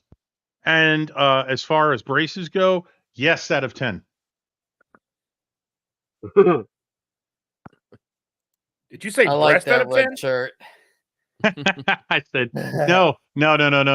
I said yes out of 10. And then I noticed Yes, them. out of 10. That's perfect. No, well Breast out of said, 10. red shirt. Hell yeah, man. All right, Mark, go for it. Alrighty. Let me go. So yeah, I was just looking up how this movie ranked in terms of the other Bond movies because it doesn't get a lot of love a lot of times. But I think we're all agreeing here that we all enjoyed this movie a lot. I enjoyed it the heck out of it in a movie theater. Granted, I'm a 12-year-old kid watching it, or 14 years old, whatever the heck it came out. But a lot of fun. It's a response to Star Wars and outer space. But it's the 9th most successful Bond movie. So adjusted for inflation, Moonraker's about $800 million. So. Thunderball and Goldfinger were the biggest Connery movies. No, this is. I was gonna say this is adjusted for American inflation, right? Because I Yeah. looked into the numbers earlier today for this movie for Moonraker, and I got $294 domestically adjusted for inflation, and only one Daniel Craig movie outgrossed it. At least as far as domestic goes. Now, do you have the entire? Yeah, domestic. They've got domestic here. So let's see. So you've got Thunderball #1, adjusted for inflation. Yeah, Goldfinger, Skyfall, You Only Live Twice, Diamonds Are Forever, Moonraker. So it did really well. Yeah, 269. Yeah, it adjusted did for really inflation. well. So big Somehow much Die bigger Another budget, Day but- did. I'll never understand that one. Die Another Yeah. Day of all of them. Must Well, have been the plus you- goodwill of Brosnan from the other three that Yeah. starting to carry over. I think so. Hey, Mark, I got a question for you. Do you think it would have affected the story if they had inverted the names and called it Gold Ball and Thunderfinger? No, that wouldn't have helped. I don't think. Yeah, Fingerball might have been better. Fingerball. Could have gone for Fingerball. I think it's great that the movie that was done in 2012 cost him $205 million, and that it made 1.3. Is that correct? 1.3 billion. Yeah. Shit. Yep. Yeah. Yeah. So it's Was that adjusted or unadjusted? Yeah, no, that's But here's all the weird adjusted thing, for though. inflation. I Yeah, got to it's point adjusted this out, though, Nick. Got to point this out because you bring it up, and it's an important thing that Keith and I keep hounding. That deflation, devaluation, inflation, all of that stuff mathematically still doesn't add to what they're fucking doing for budgets today. They don't equate. They don't equate the marketing into the budget. Yeah. It just gives you a rough. Well, the marketing gives you a rough idea. But the thing is, though, when you do the math of a film shot for like 20 million, let's say 20 million, you do the math, that was 1982. So today that would be close to $60 million. Okay. Right in that area. That is like a sci-fi film shot for $60 million by today's dollars. Right. But yet you don't get that quality. Blade Runner is the one I'm referring to. Blade Runner's budget today would be close to $60 million if you do the math. But they wouldn't shoot Blade Runner for that. Instead, you get Blade Runner 2049 for over $200 million. It doesn't equate. Yeah, look at Goldfinger, the first movie, or not. The Goldfinger's not the first, Dr. No, excuse me, but Goldfinger, 1964. $1.1 billion off of $22 million budget adjusted for inflation. So you could see how Bond, the original movies with Connery, that's why it's such a hit. So Dr. No was still $550 million for the first movie, but $7 million budget. So they knew they had something there. And then, wow, that franchise took off. And that's why we still got Bond today. But Moonraker, I think, really does hold up. And, it's a lot of fun, and I think it gets a lot of hate. Visually, it does, and yeah, some of the scenes are hokey, but I love Roger Moore as Bond, and you got these, these great lines. I think the toxicity is like a 6 or 7 because you got lines like You missed Mr. Bond. Yeah. Did I? I mean, that's just classic stuff, and of course, the best one we keep. What's Bond doing? I think he's attempting re-entry, sir. As a kid, you'd never get what the hell that meant. You know, if you're young, obviously young, so you have no idea. And then the parents or the dads are like laughing, like, "Dad, why is that so funny?" So I mean, it's got that toxicity there, but it's not overdone.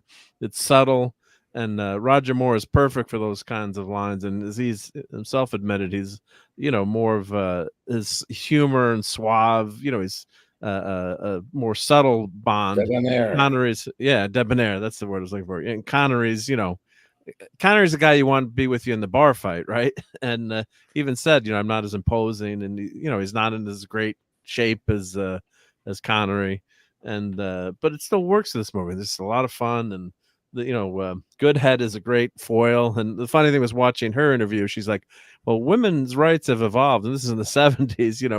We're not just symbols anymore," which is true. If you think of going back in time to the '70s, the feminist movement and the ERA amendment. Yeah. So it was funny.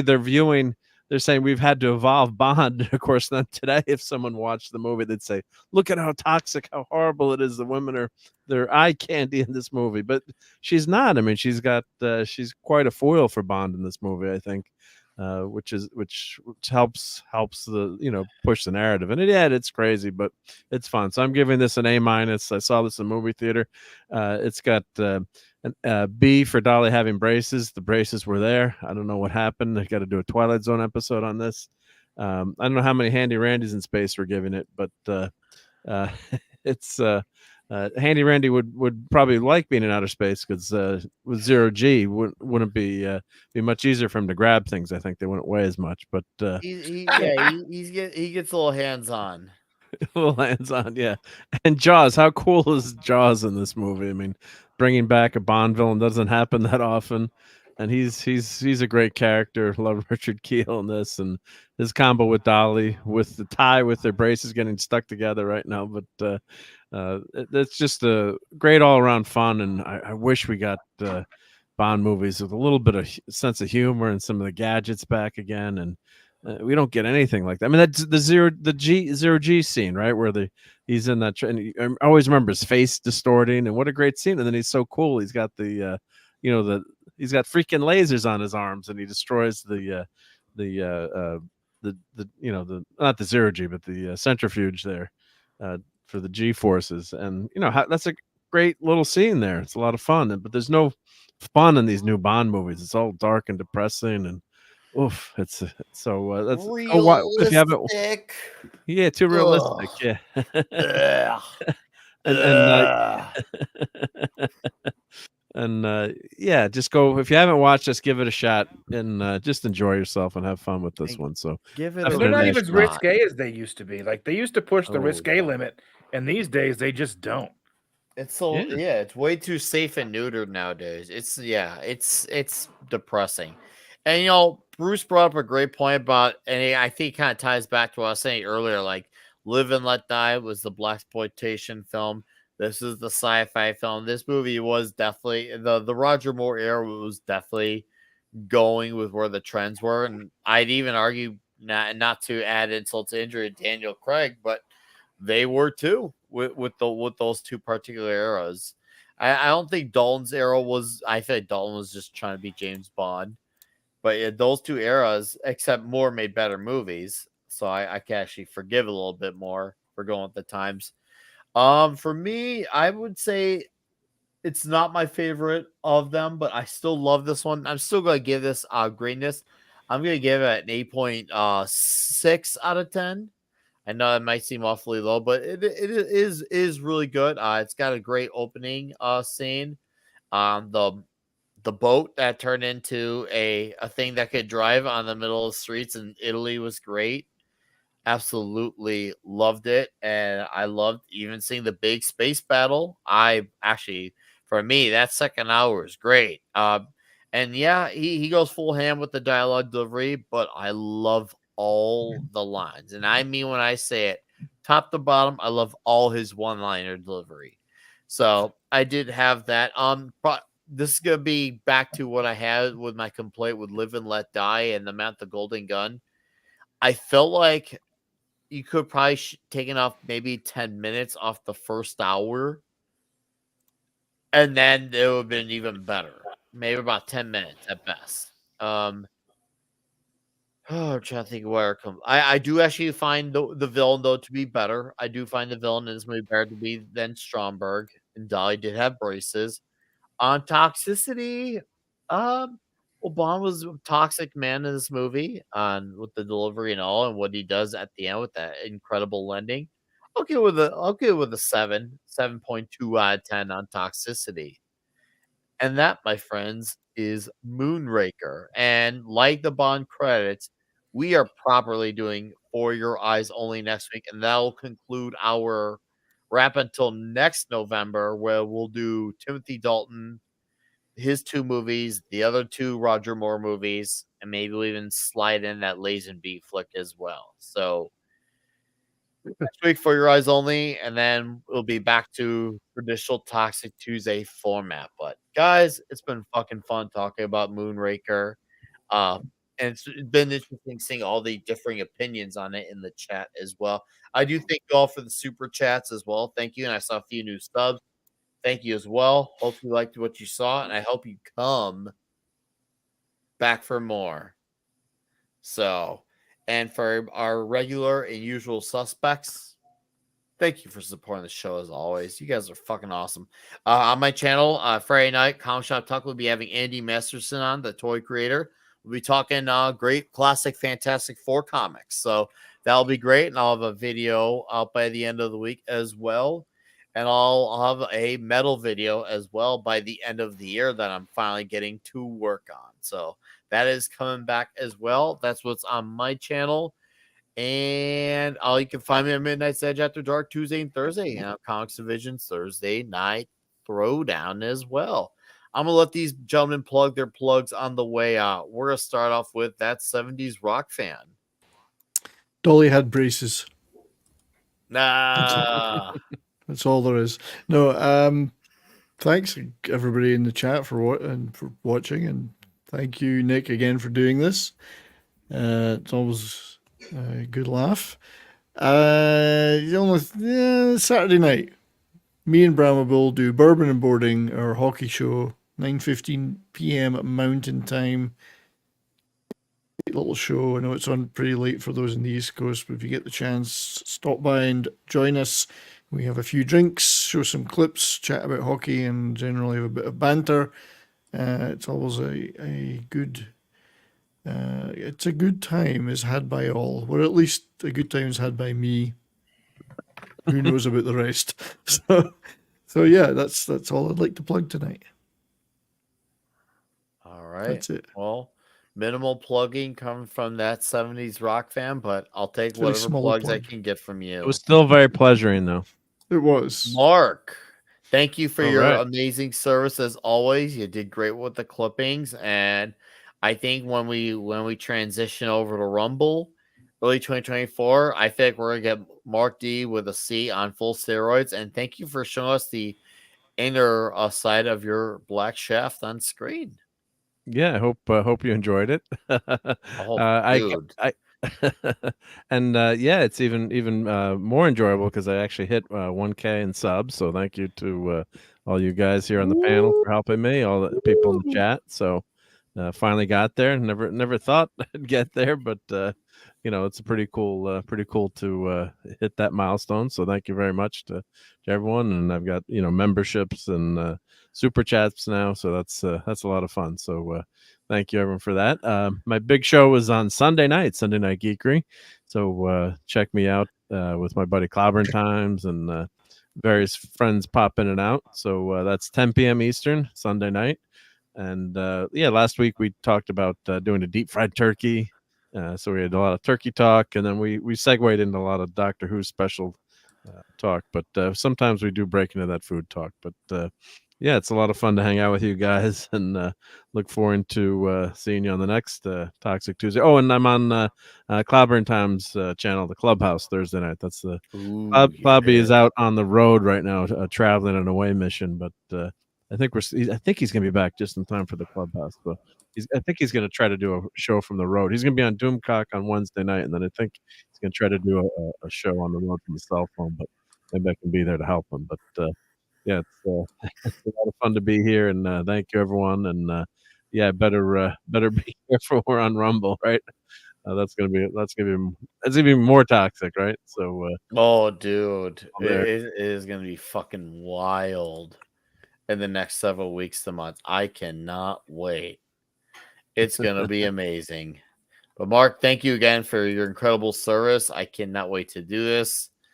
Come 2024, but it's been pleasuring doing this with you, and may the dongs continue to be long, hard, and strong for Toxic Tuesday from now Yes. until eternity. And Emperors and with $5, thank you, sir. Says thanks for the show.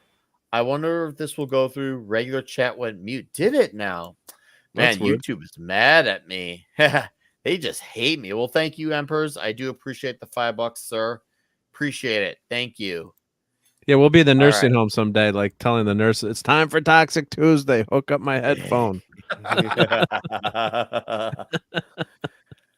All right, dudes. We're gonna now do Gerry, who's got a screen to show off.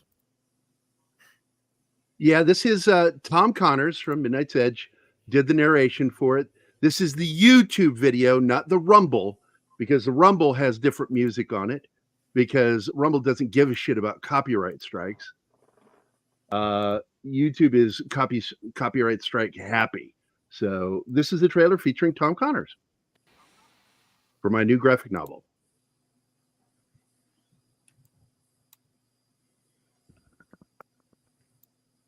No sound.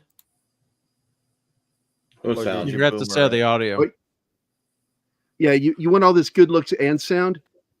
Oh, that was a tease. Dude, Gerry, let's get you Hold on. Comic I'll Shop Talk. reshare it. Here you go. Here, Well, I thought I it was do going to be want- on this Friday because I told Tom I couldn't do it Midnight's Edge Friday because I was going to be hanging with you, but apparently I'm not on this week. Well, this week we have a show we're already set scheduled with Andy. Yeah, for no worries. Fantastic I mean, I'll Four. just let Tom But know. I want you Tom on know. next week. If you could come on next Friday night, I would love to have you on. Yeah, man. All right. So He wants to here's turn the you on. trailer Shit. with Tom, featuring Tom. Yeah, Meet the Seattle Vigilante. Like so many comic heroes, this warrior hides his identity. But his identity isn't the only secret he has to keep. After grievous wounds received during combat, Tier 1 operator John Russell begins to recover and comes to terms with his new reality of being an amputee. And as he learns how to use his new prosthetic limb, he finds himself caught up in the bureaucratic red tape that too many wounded veterans experience. The exhausting med-board process. Out of sheer frustration, John takes it out on the criminal scum of the city. But when reality kicks in, John realizes he started something that's having an impact on the greater world around him, and thus has to reevaluate his motives, and moreover, how far he is willing to go to weed out crime and corruption. From the creator of IDW's award-winning graphic novel Code Word Geronimo comes a new story about a different kind of warrior. Vindicated Inc., the first of its kind disabled veteran action hero comic. The Vindicated Inc. graphic novel crowdfunding campaign on fundmycomic.com is provided in the description of this video. We hope you become a contributor. Please share this link. Right, and that's the link right there in the chat, folks. Gerry, I can't wait to have you on to talk more about this comic. We'll talk a lot deeper about it too. It's gonna be pleasuring. And sir, it's been awesome to have you on here. To have you back on for Toxic Tuesday these last 2 episodes. It feels now like that I moved back out into the studio, it's freezing in here, so I got to keep this crazy Alaskan coat on, Eskimo coat. And my hands are in the pouch. Is that why your your skin? I thought that was your skin. Is that why you're keeping your hands down in your pants the whole show? Yeah, that's why. Yeah. That's why. It's the only reason. the only reason He calls it a pouch. he It's a calls pouch. it a pouch. Like a kangaroo. All right, I'm a you got a marsupial. backer on your way, Gerry. Vulcan lives. Our man Vulcan lives there. He's gonna come and he's gonna back. Thank you, sir. We'll be in touch. Thank you. For the comic shop talk and red shirt. Well, I have no idea what streams I will or won't be on this week. if I am, it'll be Friday after FNT, possibly on Janet from Another Planet or Foulball Productions. We'll have to see who's going and doing what. But I will be back here next Tuesday. For your Or eyes only. I love for Janet your from Another eyes Planet only. posts, man. For your thighs only. Yes. Ooh. Ooh. With the I like that. well, the most, if I remember correctly, the most ridiculous Bond car of all time. Oh, we're gonna talk about it. We're gonna talk about it. Thank you for being here, sir. Have a great night and week. And as always, we'll be in touches with each other as well. Yep. Thank you for having me. Dustin. I was trying to remember who was next. I did. I'm like, all right, we got 2 dudes left. Dustin Yes. and fucking Bruce. This was amazing. I'm glad to be here. As far as what I've got going on, Thursdays, you can usually find me with Brian and the Rock and Roll Rowdies. He didn't plug that tonight, but I will for him. On Saturdays, stuff each other. It's pleasuring. On Saturdays, I do Saturday sit down with me. I have a different guest every week. I've been working hard on this. Hard. And I've got guests booked out till March. So keep an eye on that. Times are based on the guest and where they are in the country or the world. So usually sometime in the morning, Saturdays, Eastern time, but just keep an eye out for that. Sunday, I do 7:30 a.m. Eastern time for coffee with me. Just come hang out. We chat about whatever. And then Tuesdays, Shander and I do a Tuesday Night Live at 7 p.m. Eastern. I know that conflicts with a lot of stuff going on with other things going on with YouTube and stuff that you've got going on right before Toxic Tuesday. But yeah, and I got a new camera, so I will be working on more like VOD content. So keep a lookout for that if you're interested. Some more recipes and some more talking floating head content. So all that fun shit. So just trying to grow things. Oh, around here, that's easy. Yeah, around here, that's easy. That's very easy around here. Thank you for being here, sir. Dude, you have a magical, fulfilling night and week, and stay long, hard, and strong. Bruce. All right. So for those of you that have been paying attention the past couple months, I've started doing a alpha test of a campaign rules that I've been working on for the past probably 10 years. And we'll be doing that game on Saturday at 12:30 Central Standard Time. Should be about an 8 to 10 hour game. Means drop in, drop out, enjoy yourself. Janet from Another Planet, one of my best friends, she's going to be streaming with me on that, along with Connell, the Cigar DM, and most of the people that were the early adopters in my members program. Also, Friday night, I'm popping over to Janet's place for her Friday night shit show, where we get the occasional visit from our good friend, another red shirt. And so it's nice to have that, because whenever we go there, we go full on into all the bullshit, all the things that make you pull your hair out, scream about your taxes, and like want to punch people on television in the face. Mainly anybody that's talking about how your taxes are going to be more next year. So that's what we talk about. As far as relaxing and being just generally trying to be a good human, you'll see my best side of me over here with Nick and his great panel, because this is one of the few streams where it's just encouraged for you to try to get away, try to escape, try to enjoy escapism. We don't allow agendas here. We look at media. We try to enjoy the films for what they are, as they were intended to be adopted from the books. And I think throughout the entire week, this is probably the one place where I go and I try to keep away from politics as much as possible. If you find me on my channel, you're not going to really see that a whole lot. I'm sorry. Thank you, Nick, and thank you, panel, for putting up with me. Thank you so much, everybody. If there's anything I like playing with you, it's putting it up with you. Ooh. And stay in that direction, okay? Always. Veiny and like and how they are girthy. dudes, long, hard, and strong, Bruce. Veiny Thank you for girthy. being here. Chat, these dudes got our dudes to seek. I got a bed to hit. And you all got to go watch another stream or go to bed. I don't know. But thank you for supporting the show once again. Thank you for super chats. Thank you for new subs. And thank you for being a continued supporter of Toxic Tuesday.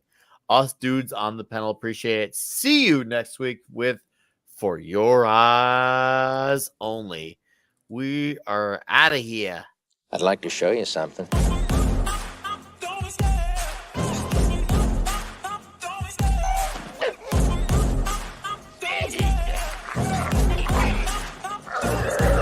love the chase and the hunt, and I set the pace when I'm running. I always take what I want, and I always give it 100. Don't need a bank, no, I'm funded. Play the game like it's nothing. I'm always thankful for something. Don't take for granted, stay humble. Now wake up!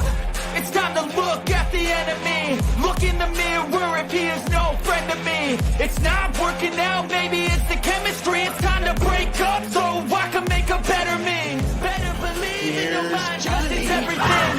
You can mold, shape, find almost anything. All it takes is some time and some clarity to find your identity. It's mind over everything.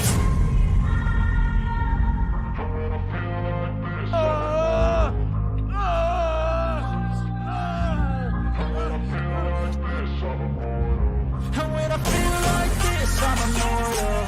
When I feel like this, I'm immortal. When I feel like this, I'm immortal. When I feel like this, I'm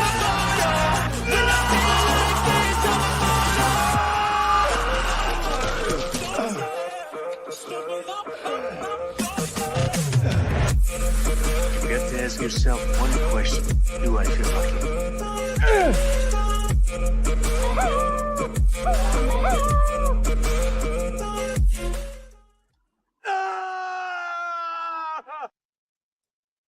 You're still here?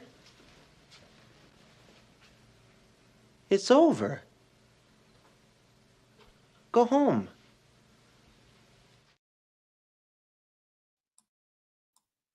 Good night, everybody. Thank you for being simply fucking awesome.